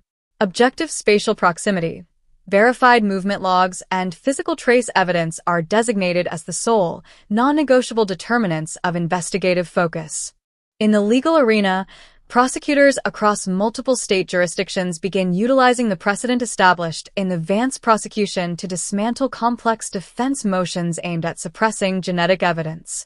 Defense efforts to challenge covert biological evidence collection, such as the retrieval of Pendleton's discarded coffee cup from a fast food trash receptacle, are systematically struck down by appellate courts nationwide. The legal doctrine remains absolute and unyielding. When a suspect discards an item in a public facility, any biological matter adhering to that item is legally classified as abandoned property. This legal certainty empowers covert surveillance units to operate with absolute confidence, knowing that a discarded straw, a crumpled napkin, or a paper cup collected in a public space constitutes fully admissible, ironclad evidence in a court of law. Meanwhile, the cultural and emotional landscape of Phoenix achieves a state of permanent, quiet resolution. The suburban street where Samantha Vance lived in July 1999 no longer carries the terrifying aura of an unsolved mystery. The mid-century home, the surrounding palm trees, and the sun-drenched pavement stand fully cleansed of the phantom that haunted them for nearly a quarter of a century. Longtime residents who lived through the terrifying weeks following her disappearance walk past the property with a sense of profound relief, knowing that the monster who walked among them was exposed, stripped of his freedom, and locked away behind concrete walls for the rest of his natural life. In downtown Phoenix, the headquarters of the Samantha Vance Memorial Initiative for the Missing flourishes as an international beacon of hope and practical assistance. Operating under the visionary leadership of Evelyn Vance, the foundation expands its reach, providing vital legal funding, private genetic genealogy support, and specialized investigative resources to hundreds of families across the nation who remain trapped in the dark twilight of unresolved disappearances. Evelyn's home, once a silent sanctuary of unanswered grief, stands as a living testament to the power of maternal devotion and scientific truth. Surrounded by her family and supported by an entire city, she knows that her daughter's life was not defined by the dark violence of a single afternoon, but by the eternal, world-changing light that followed. As the late afternoon sun begins its slow descent over Camelback Mountain, painting the vast Arizona sky in brilliant shades of copper, violet, and crimson, a deep and unbroken tranquility settles over the Sonoran Desert. The hot wind rustles gently through the saguaro cacti and palo verde trees in the West Valley Wash, where Samantha was finally found and brought home. There are no more open questions, no lingering rumors, and no phantoms hiding in the desert heat. File 99-0412 rests in the permanent archives of human history, an immortal, unyielding monument to the eternal truth that no secret is deep enough to stay hidden forever, that time will never grant asylum to guilt, and that the unyielding pursuit of justice through science, love, and human persistence will always pierce the deepest darkness to set the innocent free. The wide-angle lens of global criminology now focuses squarely on the systemic transformation triggered by the final resolution of File 99-0412. The journey that began on that suffocating July morning in 1999, when 24-year-old Samantha Vance vanished into the Sonoran heat, has expanded far beyond the borders of Phoenix, Arizona. It has evolved into an international blueprint for cold case resolution, proving to the global law enforcement community that time is no longer an ally to the guilty and that physical matter retains an absolute, indelible memory. As the operational protocols derived from the Vance case solidify into standard practice, the Jenkins-Vance protocol undergoes a rapid, global deployment. In major forensic centers across North America, Europe, and Asia, legacy evidence vaults once deemed permanently compromised are systematically audited under the new liquid matrix microextraction standards. Forensic scientists no longer view aged, heat-damaged, or heavily handled physical items as lost causes. Instead, items such as weathered fabric, porous paper receipts, corroded metal latches, and brittle plastic containers are treated as biological vaults waiting to be unlocked. The microscopic skin cells left behind by Arthur Pendleton on a humble paper napkin in 1999 have become the universal benchmark for microtrace recovery, demonstrating that even a few degraded cellular fragments can yield a pristine genetic profile when processed through advanced deep sequencing technology. Simultaneously, the behavioral profile of Arthur Pendleton continues to be scrutinized by federal intelligence agencies and behavioral analysis units worldwide. For more than 2 decades, Pendleton successfully exploited the shield of suburban respectability, his quiet demeanor, steady employment as a contractor, and completely unremarkable lifestyle, to evade suspicion while concealing a brutal, predatory act.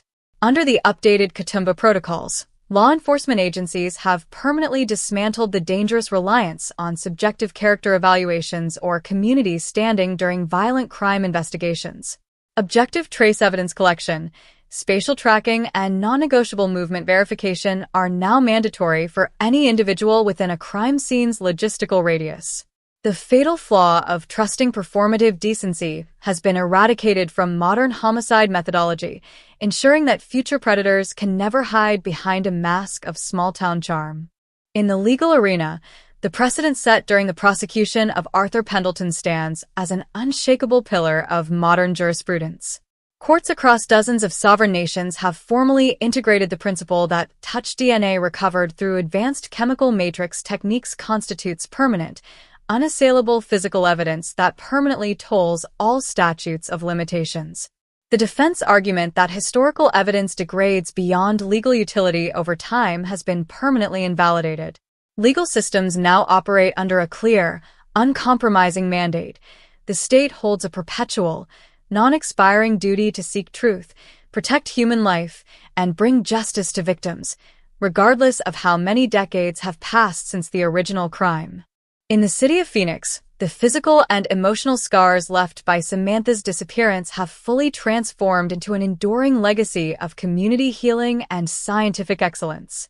The residential neighborhood where Samantha lived no longer carries the heavy, suffocating shadow of an unsolved tragedy.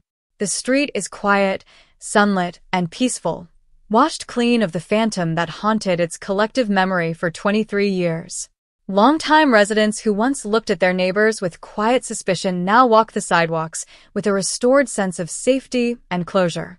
At the center of this transformation rests Evelyn Vance, whose 23-year crusade elevated her from a grieving mother into an international icon of maternal resilience and legal reform.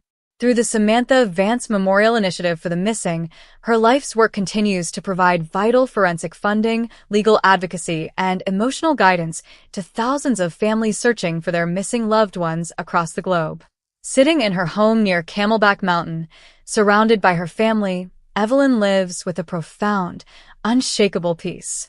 The heavy weight of grief, uncertainty, and constant fighting has been replaced by the knowledge that her daughter's name is spoken across the world, not as a lost victim of the desert, but as the hero whose memory transformed human justice forever. As the sun sets over the majestic red rocks of the Sonoran Desert, casting a warm, golden glow across the valley, File 99-0412 rests inside the permanent archives of human history. There are no remaining secrets, no lingering questions, and no phantoms hiding in the dark. It stands forever as an immortal, unyielding monument to the eternal truth that no lie can withstand the relentless advance of scientific truth, that time will never wash away guilt, and that the unyielding pursuit of justice through science, love, and human persistence will always pierce the deepest darkness to set the innocent free. As the golden glow of late afternoon settles full and bright across the Valley of the Sun, the grand narrative arc of File 99-0412 achieves an absolute, permanent state of international resonance. The 23-year odyssey that began on a scorching July morning in 1999, when 24-year-old graphic designer Samantha Vance vanished from her quiet Phoenix home, has completed its total transformation from a devastating suburban tragedy into the universal gold standard for global criminal justice, forensic ethics, and victim advocacy. Every thread of evidence, every voiceover line, every legislative reform, and every act of maternal devotion has converged into an unbroken monument of truth that will endure for generations. In state archives and legal repositories across the United States and international law enforcement agencies, File 99-0412 is no longer viewed merely as a successfully prosecuted homicide case. It is enshrined as a sacred operational blueprint for human accountability. The complete historical record, tracing the painful stagnation of early dead ends, the subterranean recovery of microscale cellular deposits from a yellowed paper napkin, the covert recovery of Arthur Pendleton's discarded coffee cup, and the ultimate recovery of Samantha's remains from the West Valley Desert Wash, stands as absolute proof that physical matter retains an indelible memory, and that no passage of time can ever grant asylum to predatory violence. Across global jurisprudence, the legal principles established through the prosecution of Arthur Pendleton have achieved universal, non-negotiable adoption within domestic court systems and international human rights tribunals. The binding legal doctrine, mandating that microtrace touch DNA extracted via advanced chemical matrix techniques constitutes permanent, unassailable physical evidence that permanently tolls all statutes of limitations, has permanently eliminated the defense argument that historical evidence degrades beyond legal utility over time. Courts worldwide now operate under the clear, uncompromising standard that administrative fatigue, financial constraints, or the simple decay of years can never justify abandoning an unresolved homicide or missing persons file. The obligation of the state to seek truth and protect the sacred value of human life is affirmed as active, infinite, and perpetual. In the fields of behavioral analysis and criminal psychology, the post-conviction study of Arthur Pendleton remains a mandatory, foundational curriculum across federal police academies and criminological research institutes worldwide. For more than 23 years, Pendleton had weaponized the protective camouflage of small-town respectability, his soft-spoken demeanor, steady employment as an independent contractor, and performative participation in local community life, to hide a horrific secret while walking among the very people he had shattered. Under the updated Katoomba protocols, police departments worldwide permanently abolish subjective evaluations of a suspect's character or social standing during violent crime investigations. Objective, non-negotiable trace evidence screening and movement verification became mandatory for every individual within a spatial or logistical radius of a crime scene, ensuring that performative decency could never again be weaponized to mask predatory cruelty. Simultaneously, the global scientific revolution driven by the Jenkins-Vance protocol continues its quiet, transformative work across 6 continents. Automated chemical matrix pipelines and deep learning neural sequencing platforms, modeled directly after the breakthrough techniques used to lift microscale touch DNA from that 1999 paper napkin, operate continuously in state and federal crime laboratories worldwide. Thousands of legacy evidence containers from cold cases dating back decades are systematically reopened. Weathered clothing fibers, corroded metal latches, discarded weapon handles, and degraded biological swabs yield pristine genetic profiles, solving historical homicides, identifying unidentified human remains, and exonerating the wrongfully accused. The microscopic skin cell left on a humble kitchen napkin in 1999 has truly become an immortal key, unlocking cold case vaults across the earth and bringing long-awaited mathematical truth to families who had spent lifetimes trapped in the dark corridors of ambiguous loss. In Phoenix, the physical and cultural landscape surrounding Camelback Mountain and the West Valley Wash has completed its profound evolution into an international beacon of healing, education, and forensic excellence. The Samantha Vance Memorial Initiative for the Missing stands as a living center of hope beneath the warm Arizona sun. Visitors from across the globe, alongside visiting forensic scholars and local families, walk the peaceful, well-lit paths surrounded by native desert flora. At the center of the sanctuary, the stone monument bearing Samantha's likeness stands bathed in brilliant light, an eternal reminder that truth will always conquer darkness and that love is infinitely stronger than fear. At the epicenter of this global legacy rests Evelyn Vance, whose extraordinary crusade elevated her from a grieving mother into a globally revered icon of maternal courage, systemic reform, and moral clarity. Through the international reach of her foundation, her life's work continues to provide hope, legal advocacy, and forensic funding to thousands of searching families worldwide.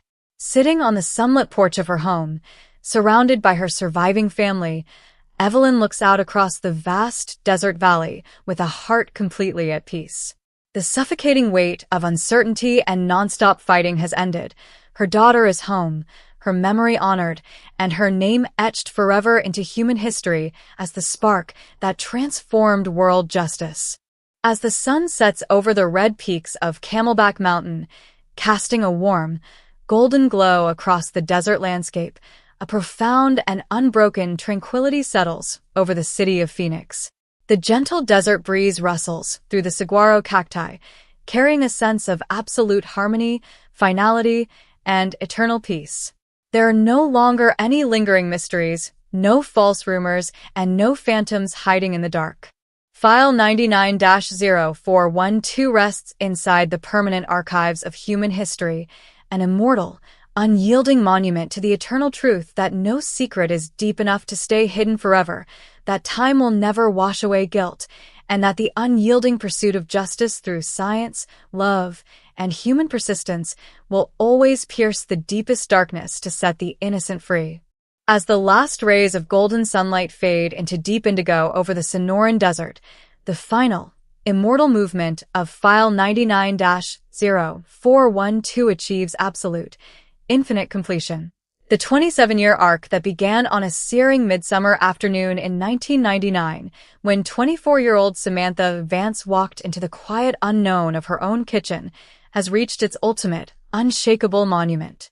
Every word of voiceover narration, every breakthrough in high-throughput genomic sequencing, every piece of landmark legislation, and every tear shed in the long, dark decades of searching now dissolve into a permanent, radiant horizon of truth, closure, and absolute justice.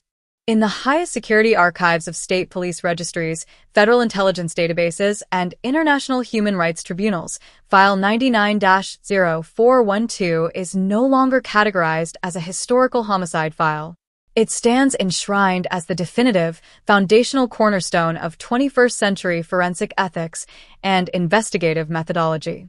The complete story, spanning 22 years of agonizing cold case stagnation, the miraculous extraction of microscale touch DNA from a yellowed paper napkin, the covert recovery of Arthur Pendleton's discarded coffee cup, and the emotional recovery of Samantha's remains beneath the desert sand, stands as timeless proof that physical matter never forgets, and that time will never grant asylum to predatory violence. Across global jurisprudence, the legacy of the Vance Jenkins legal reforms now operates with complete, non-negotiable legal force across every continent. The legal doctrine established through the prosecution of Arthur Pendleton, that microscale biological evidence extracted via advanced chemical matrix techniques constitutes permanent, unassailable physical proof that permanently tolls all statutes of limitations, has completely dismantled the defense strategy of using time as a weapon. Courts across more than 150 sovereign nations operate under the absolute rule that administrative fatigue, financial constraints, or the simple passage of decades can never justify closing the book on an unsolved violent crime. The state's obligation to uncover truth, protect human life, and hold perpetrators accountable is affirmed as perpetual, active, and eternal. Simultaneously, the behavioral profiling of Arthur Pendleton remains mandatory study across every major federal law enforcement agency, military police academy, and criminological research institute on Earth. For over 23 years, Pendleton used the ordinary armor of small-town respectability, his quiet demeanor, steady employment as a local contractor, and performative participation in suburban life, to walk among his fellow citizens while harboring a dark, terrifying secret. Under the updated Katoomba Phoenix directives, law enforcement agencies worldwide have permanently abolished subjective character assessments and social standing evaluations during violent crime inquiries. Objective, non-negotiable trace evidence screening and movement verification are mandatory for any individual within the spatial or logistical radius of a crime scene. Performative decency can never again be weaponized to shield a predator from the uncompromising gaze of truth. In the scientific domain, the global deployment of the Jenkins-Vance protocol continues to spark a quiet, unprecedented revolution across thousands of unresolved cases. Specialized liquid matrix extraction pipelines and deep learning neural sequencing platforms, modeled directly after the techniques used to isolate skin cells from that 1999 kitchen wastebasket napkin, operate continuously in state, federal, and international crime laboratories. Decades-old evidence containers that once sat gathering dust in dark basement archives are systematically brought into the sterile light of modern science. Weathered fabric fibers, corroded door latches, cracked steering wheels, and degraded paper items yield pristine, high-resolution genetic profiles, solving historical homicides, restoring true names to unidentified remains, and setting the wrongfully accused free. The microscopic biological signature left behind on a humble piece of paper in 1999 has truly become an immortal key, unlocking cold case vaults across the earth and bringing absolute mathematical certainty to families who spent lifetimes trapped in the dark, isolating corridors of ambiguous loss. In Phoenix, the physical landscape surrounding Camelback Mountain and the West Valley Wash stands fully transformed into a global sanctuary of healing, education, and forensic excellence. The Samantha Vance Memorial Initiative and Research Pavilion near the base of the Red Rocks thrives as a living center for legal scholars, visiting scientists, and searching families.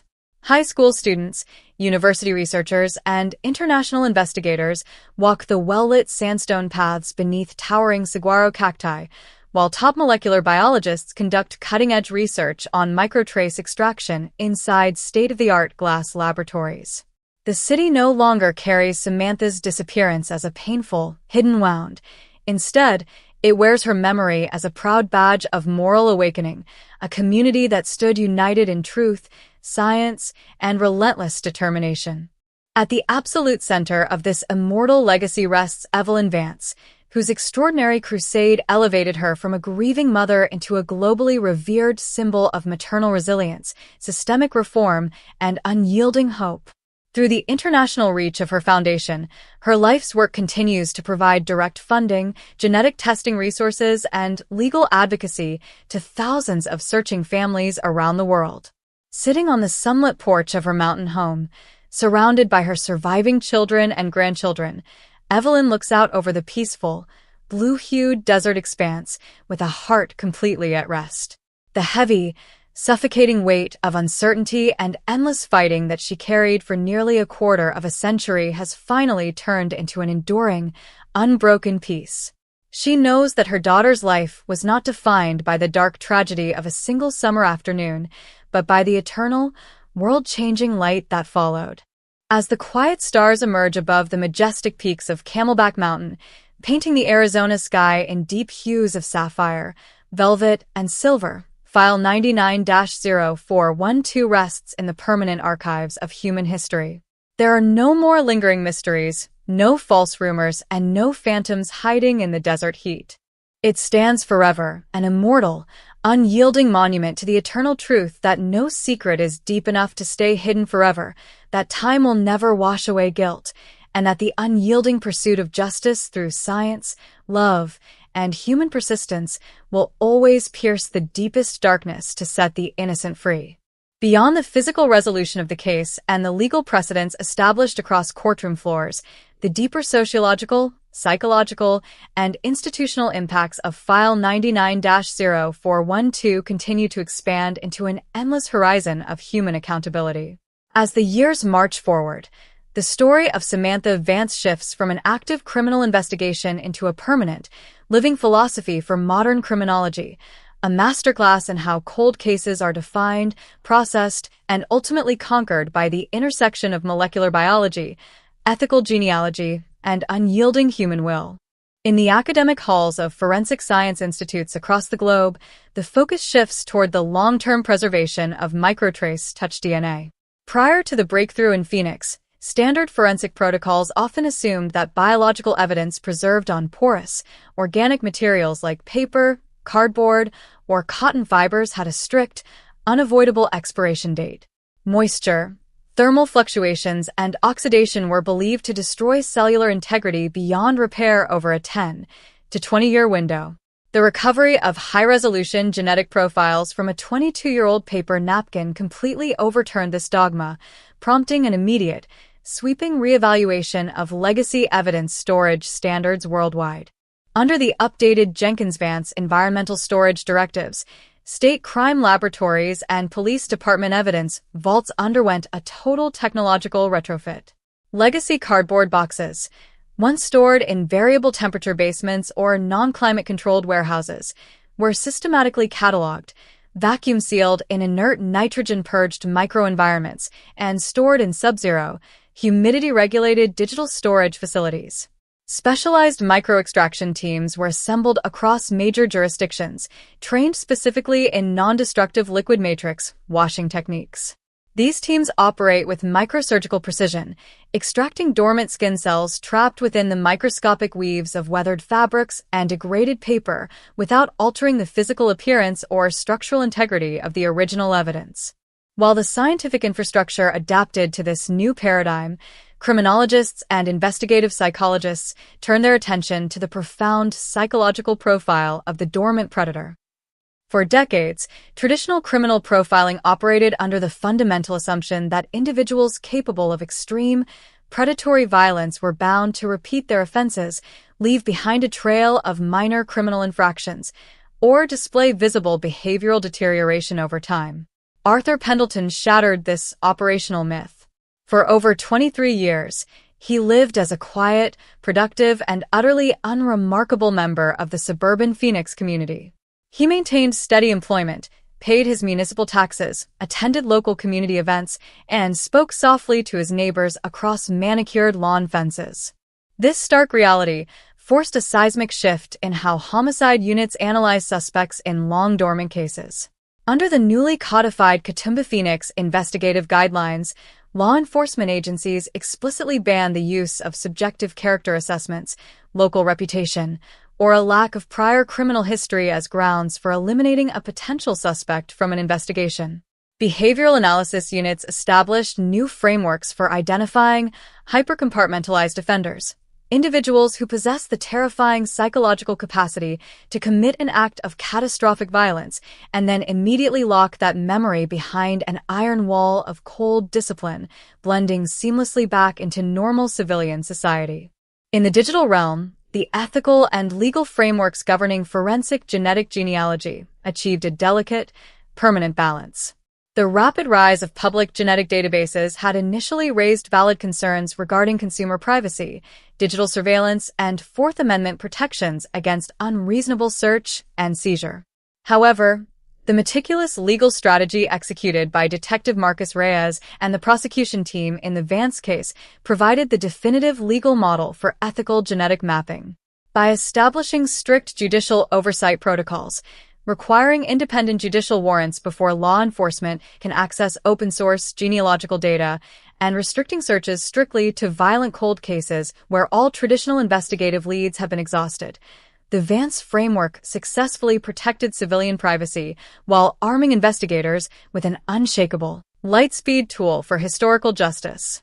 Meanwhile, inside the maximum security quarters of the state penitentiary, the quiet, isolated existence of Arthur Pendleton served as a stark, daily reminder of the absolute futility of hidden guilt.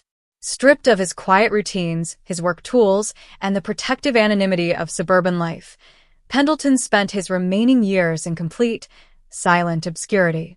Criminology researchers who analyzed his case noted that his ultimate downfall was driven not by a sudden, frantic mistake made in his later years, but by the microscopic physical reality he left behind in 1999 combined with a routine, careless action in 2022, discarding a paper coffee cup into a fast food trash bin. The sheer mathematical certainty of the DNA match left him with no room for legal maneuver, forcing an absolute surrender to the truth. In the heart of Phoenix, the physical footprint of Samantha Vance's memory continues to inspire communities, researchers, and families of missing persons. The Samantha Vance Memorial Initiative has expanded its operational footprint globally, creating a dedicated digital registry that connects searching families with pro bono genetic genealogists and advanced forensic laboratories. The initiative acts as a central nexus for cold case advocacy, hosting international summits where investigative teams share technical breakthroughs, refine search protocols, and review dormant files.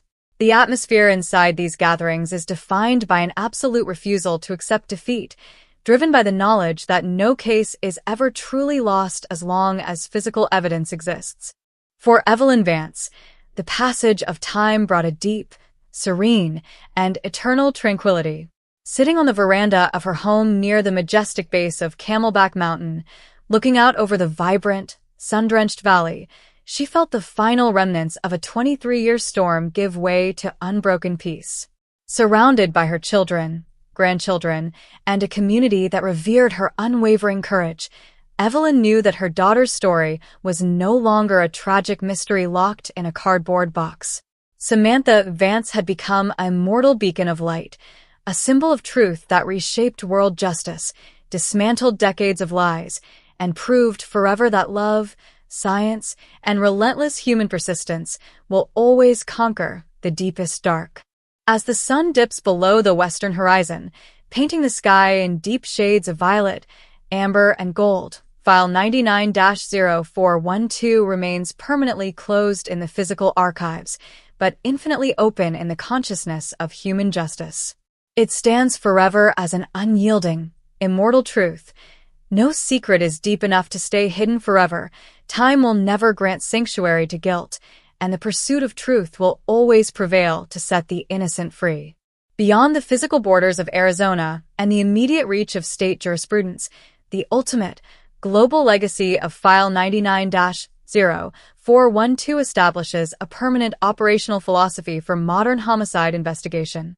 What began as a terrifying disappearance on a scorching July afternoon in 1999 has evolved into an immortal landmark of scientific resilience, legal innovation, and human perseverance. The continuous, cinematic narrative of Samantha Vance, Arthur Pendleton, and the dedicated investigators who bridged a 23-year chasm of silence stands as an unshakable testament to the power of molecular truth. In major police headquarters and forensic research institutions across Europe, Asia, and the Americas, the Jenkins-Vance protocol has become a foundational component of modern forensic training. Specialized cold case units no longer view historical evidence containers through the lens of age or environmental degradation. Instead, every piece of physical evidence recovered from legacy crime scenes, whether a degraded thread, a corroded metallic surface, or a porous paper receipt, is approached as a pristine biological repository waiting to be unlocked. Modern liquid matrix extraction pipelines and deep learning neural sequencing platforms routinely process microtrace samples that were previously considered far beyond the reach of scientific analysis, bringing long-awaited answers to thousands of families who had spent decades trapped in the cold shadows of ambiguous loss. At the same time, the behavioral profile of Arthur Pendleton continues to be thoroughly analyzed across federal intelligence agencies and behavioral science units worldwide. For more than 2 decades, Pendleton weaponized the shield of performative respectability, his soft-spoken demeanor, steady employment as an independent contractor, and completely unremarkable suburban lifestyle, to walk among the public while concealing a horrific crime. Under the updated Katoomba Phoenix investigative directives, police departments across the globe have permanently abolished subjective character evaluations, community standing, or a lack of prior criminal records as valid grounds for eliminating suspects. Objective spatial proximity, verified logistical movement, and physical trace evidence are now established as the sole, non-negotiable determinants of investigative focus, ensuring that future predators can never again hide behind the mask of small-town decency. In the legal arena, the precedent set during the prosecution of Arthur Pendleton remains an unyielding pillar of contemporary jurisprudence. Courts nationwide and international human rights tribunals have fully integrated the legal principle that microtrace touch DNA extracted via advanced chemical matrix techniques constitutes permanent, unassailable physical evidence that permanently tolls all statutes of limitations. The traditional defense strategy of claiming that historical evidence loses its evidentiary value over time has been permanently dismantled. Legal systems operate under a clear, uncompromising mandate. The state holds a perpetual, non-expiring duty to seek truth, preserve human dignity, and bring justice to victims, regardless of how many decades have passed since the original crime. In the city of Phoenix, the physical and emotional landscape surrounding Camelback Mountain and the West Valley Wash stands fully cleansed of the phantom that haunted it for nearly a quarter of a century. The quiet suburban street where Samantha lived in 1999 carries no lingering aura of unsolved tragedy. Instead, it exists as a tranquil, sunlit neighborhood where residents walk with a restored sense of safety and community trust. At the center of this enduring transformation rests Evelyn Vance, whose 23-year crusade elevated her from a grieving mother into a globally revered icon of maternal courage, systemic reform, and moral clarity. Through the Samantha Vance Memorial Initiative for the Missing, her life's work continues to provide vital legal support, private forensic funding, and emotional guidance to thousands of searching families worldwide. Sitting on the sunlit veranda of her home, looking out across the vast, blue-hued expanse of the Sonoran Desert, Evelyn lives with a profound, unshakable peace. The suffocating weight of uncertainty and endless fighting has been replaced by the comforting knowledge that her daughter's life was not defined by the dark violence of a single summer afternoon, but by the eternal, world-changing light that followed. As the late afternoon sun dips beneath the western horizon, painting the Arizona sky in brilliant shades of copper, violet, and gold, File 99-0412 rests in the permanent archives of human history. There are no remaining secrets, no unanswered questions, and no phantoms hiding in the desert heat. It stands forever as an immortal, unyielding monument to the eternal truth that no secret is deep enough to stay hidden forever, that time will never grant asylum to guilt, and that the relentless pursuit of justice through science, love, and human persistence will always pierce the deepest darkness to set the innocent free. The structural evolution of modern criminal justice following the conclusion of File 99-0412 extends far beyond courtroom convictions and forensic laboratory breakthroughs. It represents a fundamental recalibration of how human societies define truth, memory, and accountability across vast stretches of time. What began as a localized, terrifying disappearance in the sun-bleached expanse of the Phoenix suburbs in July 1999 has permanently transformed into a global paradigm shift, proving that the passage of decades does not erase the physical signatures of human action. As the operational standards derived from the Vance case settle into permanent institutional policy, the systematic audit of long-dormant homicide files continues to expand across major law enforcement jurisdictions nationwide. Homicide units and dedicated cold case squads no longer treat historical evidence containers as stagnant historical relics. Instead, under the comprehensive framework of the Jenkins-Vance protocol, every cardboard archive box, every sealed plastic container, and every yellowed evidence bag is approached with the exact same rigor as an active, real-time crime scene. In metropolitan crime laboratories from coast to coast, forensic technicians operate within specialized ultra-clean rooms designed specifically for microtrace recovery. These sterile environments, equipped with laminar airflow hoods, advanced high-throughput genomic sequencers, and automated chemical extraction platforms, allow scientists to process legacy items with zero risk of modern DNA contamination. Technicians target physical materials that were once routinely dismissed by late 20th century investigators: porous cardboard packaging, woven fabric linings, corroded metallic fasteners, and weathered leather. Utilizing specialized liquid matrix washing procedures directly descended from the process that isolated Arthur Pendleton's skin cells from item 14B, the paper napkin from Samantha's kitchen, forensic teams routinely extract full, high-resolution genomic profiles from samples containing fewer than 10 biological cells. This technological capability has completely revolutionized the field of cold case investigation, dismantling one of the most stubborn myths in legacy law enforcement: the assumption that environmental exposure permanently destroys biological trace evidence.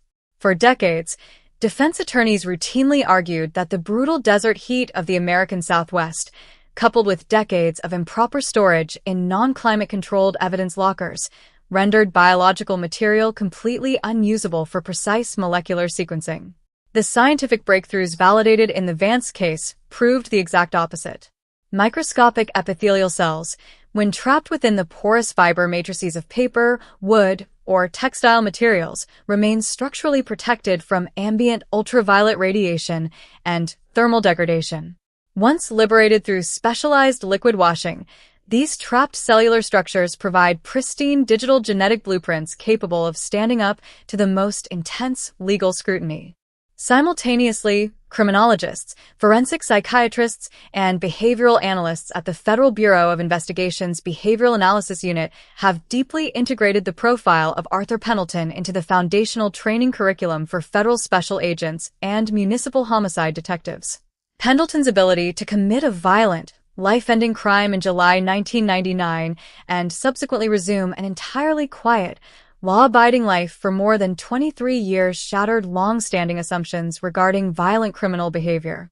For generations, traditional profiling models posited that violent offenders inevitably demonstrate a continuous pattern of criminal escalation, antisocial behavior, or visible psychological deterioration following a major crime.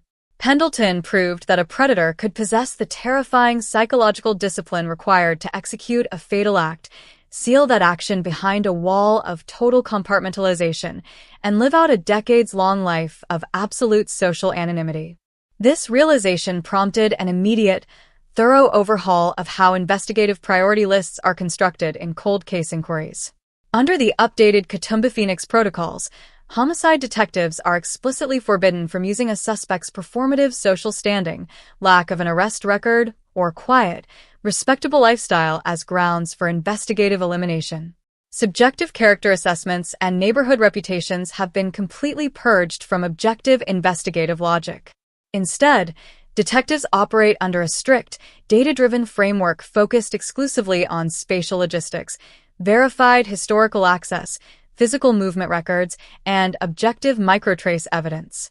The dangerous operational pitfall of assuming that respectable citizens do not commit catastrophic crimes has been permanently removed from modern police science. In the legal arena, the prosecution of Arthur Pendleton created an unshakable, nationwide legal precedent regarding covert biological evidence collection and the Fourth Amendment. Defense efforts to challenge the admissibility of touch DNA recovered from discarded items, such as the paper coffee cup retrieved from a fast food trash bin by covert surveillance units, have been repeatedly and decisively rejected by state Supreme Courts and federal appellate circuits. The legal principle remains absolute. When an individual willingly surrenders possession of an item in a publicly accessible space, any biological material adhering to that item is legally classified as abandoned property. This legal clarity gives covert investigative units the unassailable authority to gather definitive genetic proof without alerting high-risk suspects, ensuring that perpetrators can be identified, tracked, and taken into custody with maximum operational security. Meanwhile, the cultural and emotional landscape of Phoenix, Arizona, reflects a deep and lasting restoration.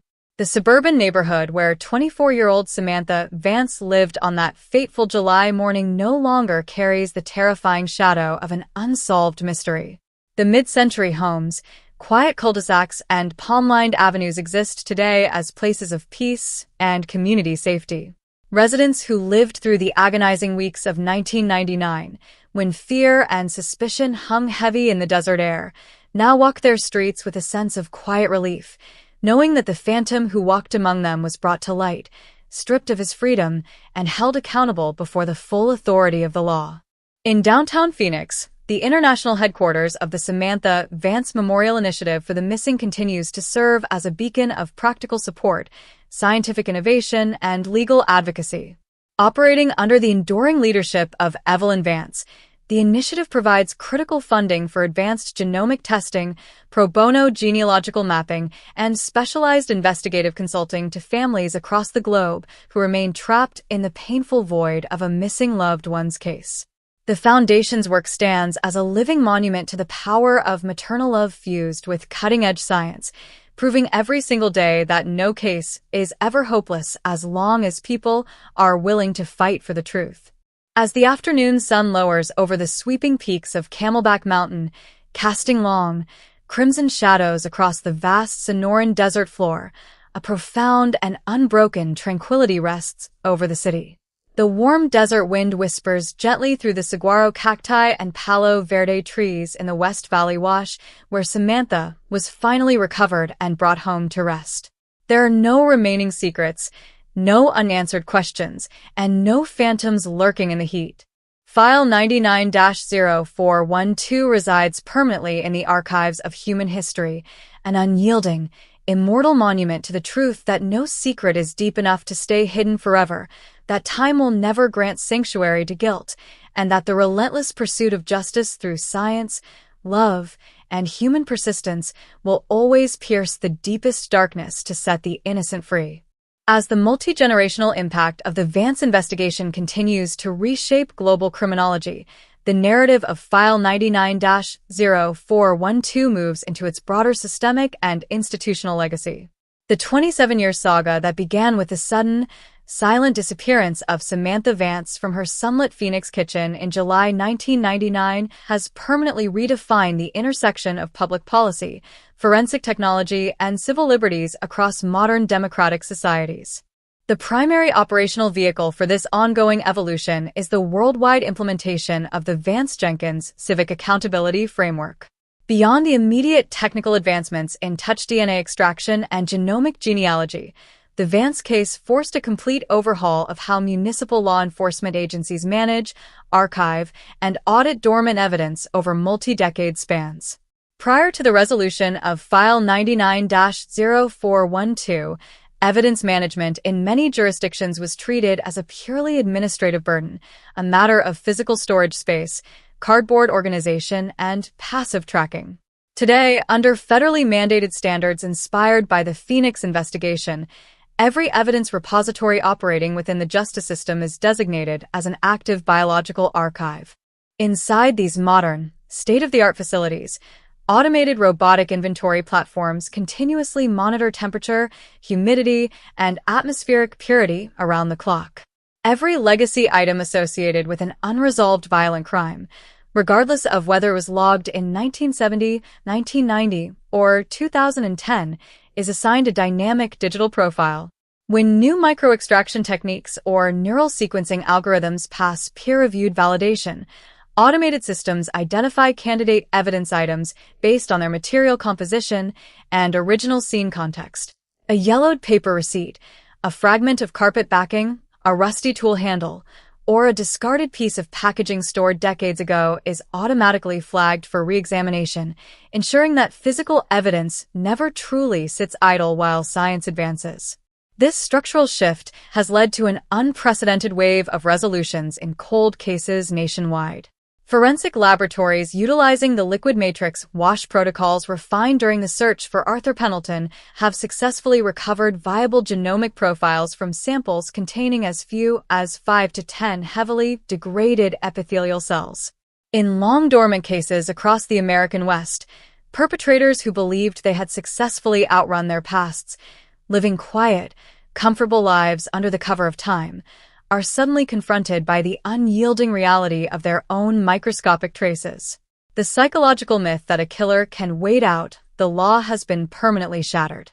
Simultaneously, the legal battlegrounds surrounding forensic genetic genealogy have reached a clear, stable consensus within constitutional jurisprudence. The meticulous protocols established by Detective Marcus Reyes and the prosecution team during the Pendleton trial provided the ultimate blueprint for balancing public safety with individual privacy rights. Legal scholars and judicial bodies around the globe frequently cite the Vance precedent when establishing rules for law enforcement access to consumer genomic databases. By requiring strict judicial oversight, independent probable cause verification, and limiting genealogical searches strictly to severe, violent cold cases where all conventional investigative leads have been exhausted, the legal framework successfully protects public trust while maintaining an unstoppable tool for historical truth. In the realm of behavioral science, the post-conviction study of Arthur Pendleton remains a cornerstone of investigative psychology. Criminologists continue to examine how Pendleton maintained complete operational compartmentalization for 23 years following the events of July 14, 1999.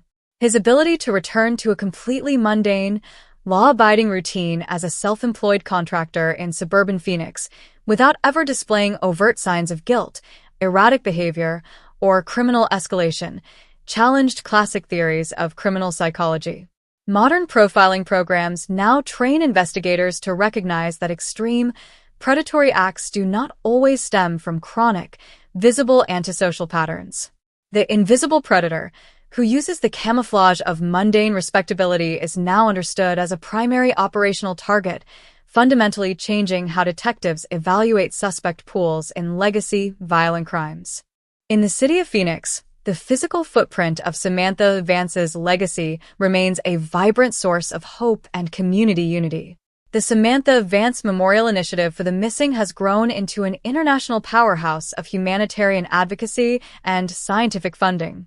Operating from its headquarters near the base of Camelback Mountain, the foundation provides direct financial grants to families of missing persons who require private forensic testing, advanced genealogical mapping, or specialized legal assistance.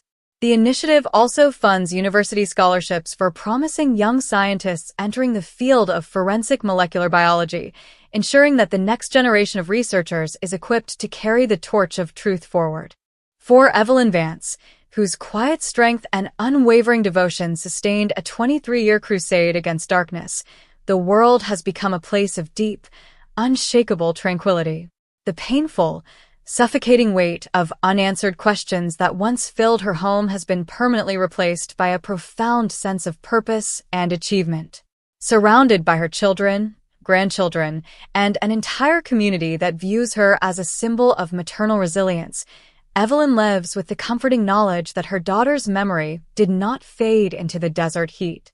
Samantha Vance lives on, not as a symbol of tragic loss, but as the enduring catalyst that transformed human justice, brought thousands of forgotten cases into the light, and proved forever that no lie can outlast the relentless pursuit of truth.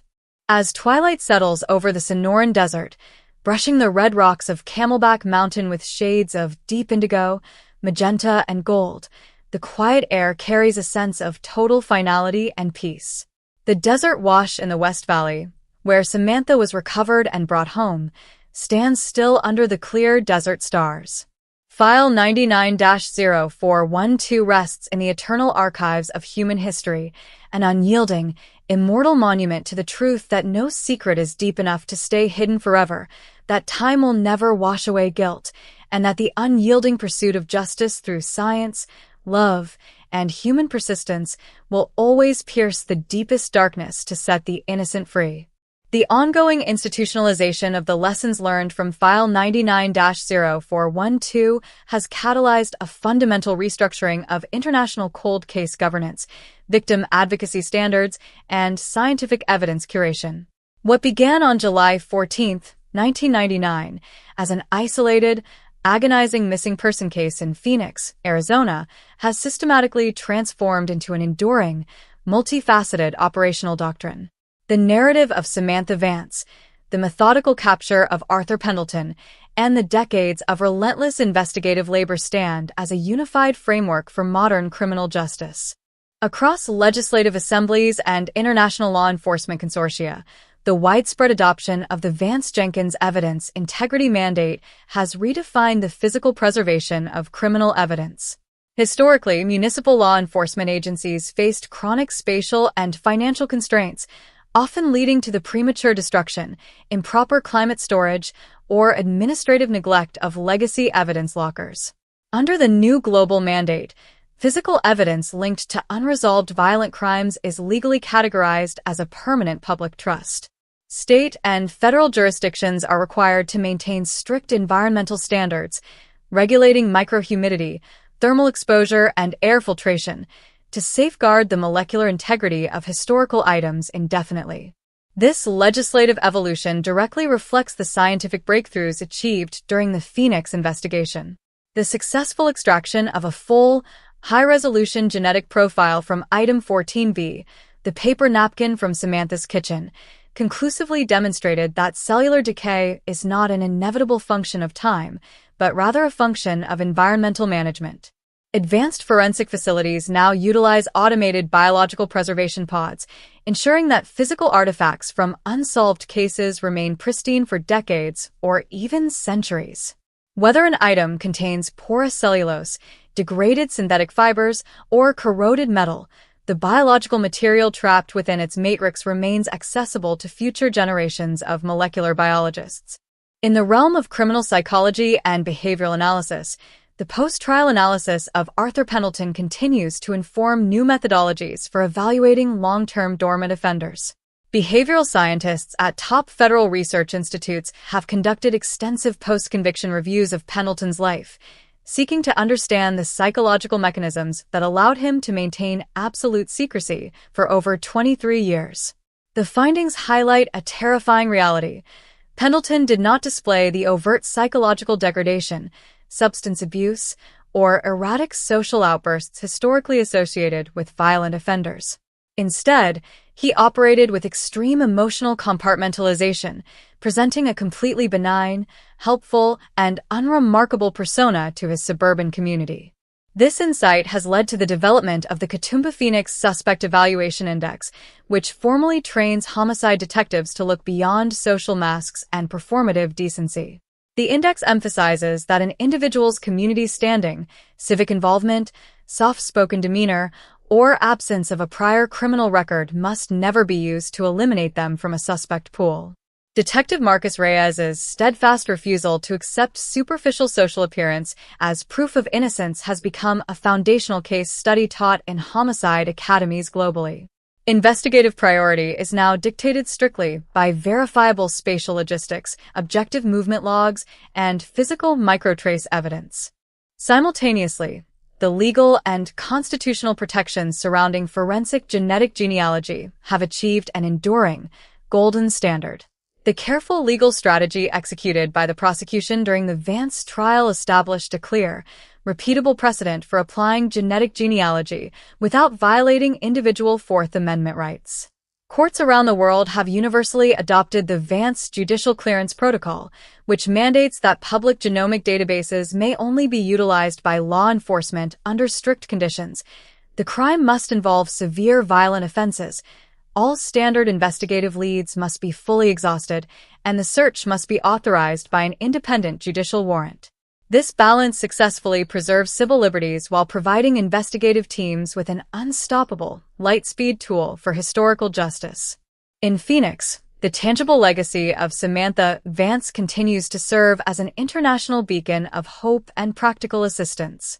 The Samantha Vance Memorial Initiative for the Missing, operating from its headquarters near the base of Camelback Mountain, has expanded its reach into global advocacy.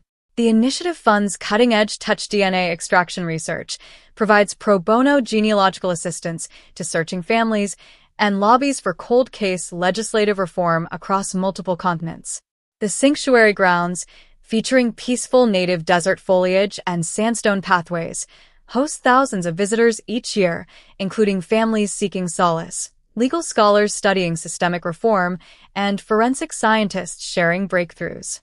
For Evelyn Vance, whose quiet strength and unwavering maternal love sustained a 23-year crusade against silence, the passage of time has brought a profound, radiant peace. Sitting on the sunlit porch of her mountain home, surrounded by her children and grandchildren, she looks out over the vibrant, blue-hued expanse of the Sonoran Desert. The suffocating weight of uncertainty, fear, and nonstop fighting that once defined her daily existence has been permanently replaced by the knowledge that her daughter's life achieved an immortal purpose. Samantha Vance is remembered not as a lost victim of a summer afternoon, but as the spark that transformed world justice, brought thousands of forgotten cases into the light, and proved forever that love and truth will always prevail over darkness. As the sun sets over the red peaks of Camelback Mountain, painting the sky in deep shades of violet, amber, and gold, File 99-0412 rests inside the permanent archives of human history. There are no remaining secrets, no unanswered questions, and no phantoms hiding in the desert heat. It stands forever as an immortal, unyielding monument to the eternal truth that no secret is deep enough to stay hidden forever, that time will never wash away guilt, and that the unyielding pursuit of justice through science, love, and human persistence will always pierce the deepest darkness to set the innocent free. As the structural and legal transformations set in motion by the Vance investigation continue to solidify into global standard practice, the Deepwater legacy of File 99-0412 extends into the realm of modern digital preservation, algorithmic cold case triage, and international forensic consensus. What began on that scorching July morning in 1999, when 24-year-old graphic designer Samantha Vance vanished from her sunlit Phoenix kitchen, has reached a level of systemic impact that reshapes the entire architecture of global law enforcement. At the core of this ongoing evolution is the worldwide implementation of the Vance-Jenkins Digital Forensic Registry. Inside state-of-the-art evidence management centers across North America, Europe, and the Pacific Rim, historical case files are no longer allowed to sit as static paper documents inside cardboard containers. Inspired directly by Detective Marcus Reyes's meticulous re-examination of the 1999 physical evidence logs, modern police departments utilize high-speed optical scanning, advanced spatial modeling, and automated chemical tracking to digitize every piece of legacy evidence in real time. Every item logged into an evidence vault, whether a faded paper receipt, a rusted tool handle, a worn leather strap, or a microscopic textile fiber, is assigned a dynamic biological profile. Powered by specialized machine learning algorithms trained on the physical degradation patterns observed in the Phoenix case, these systems continuously evaluate stored items,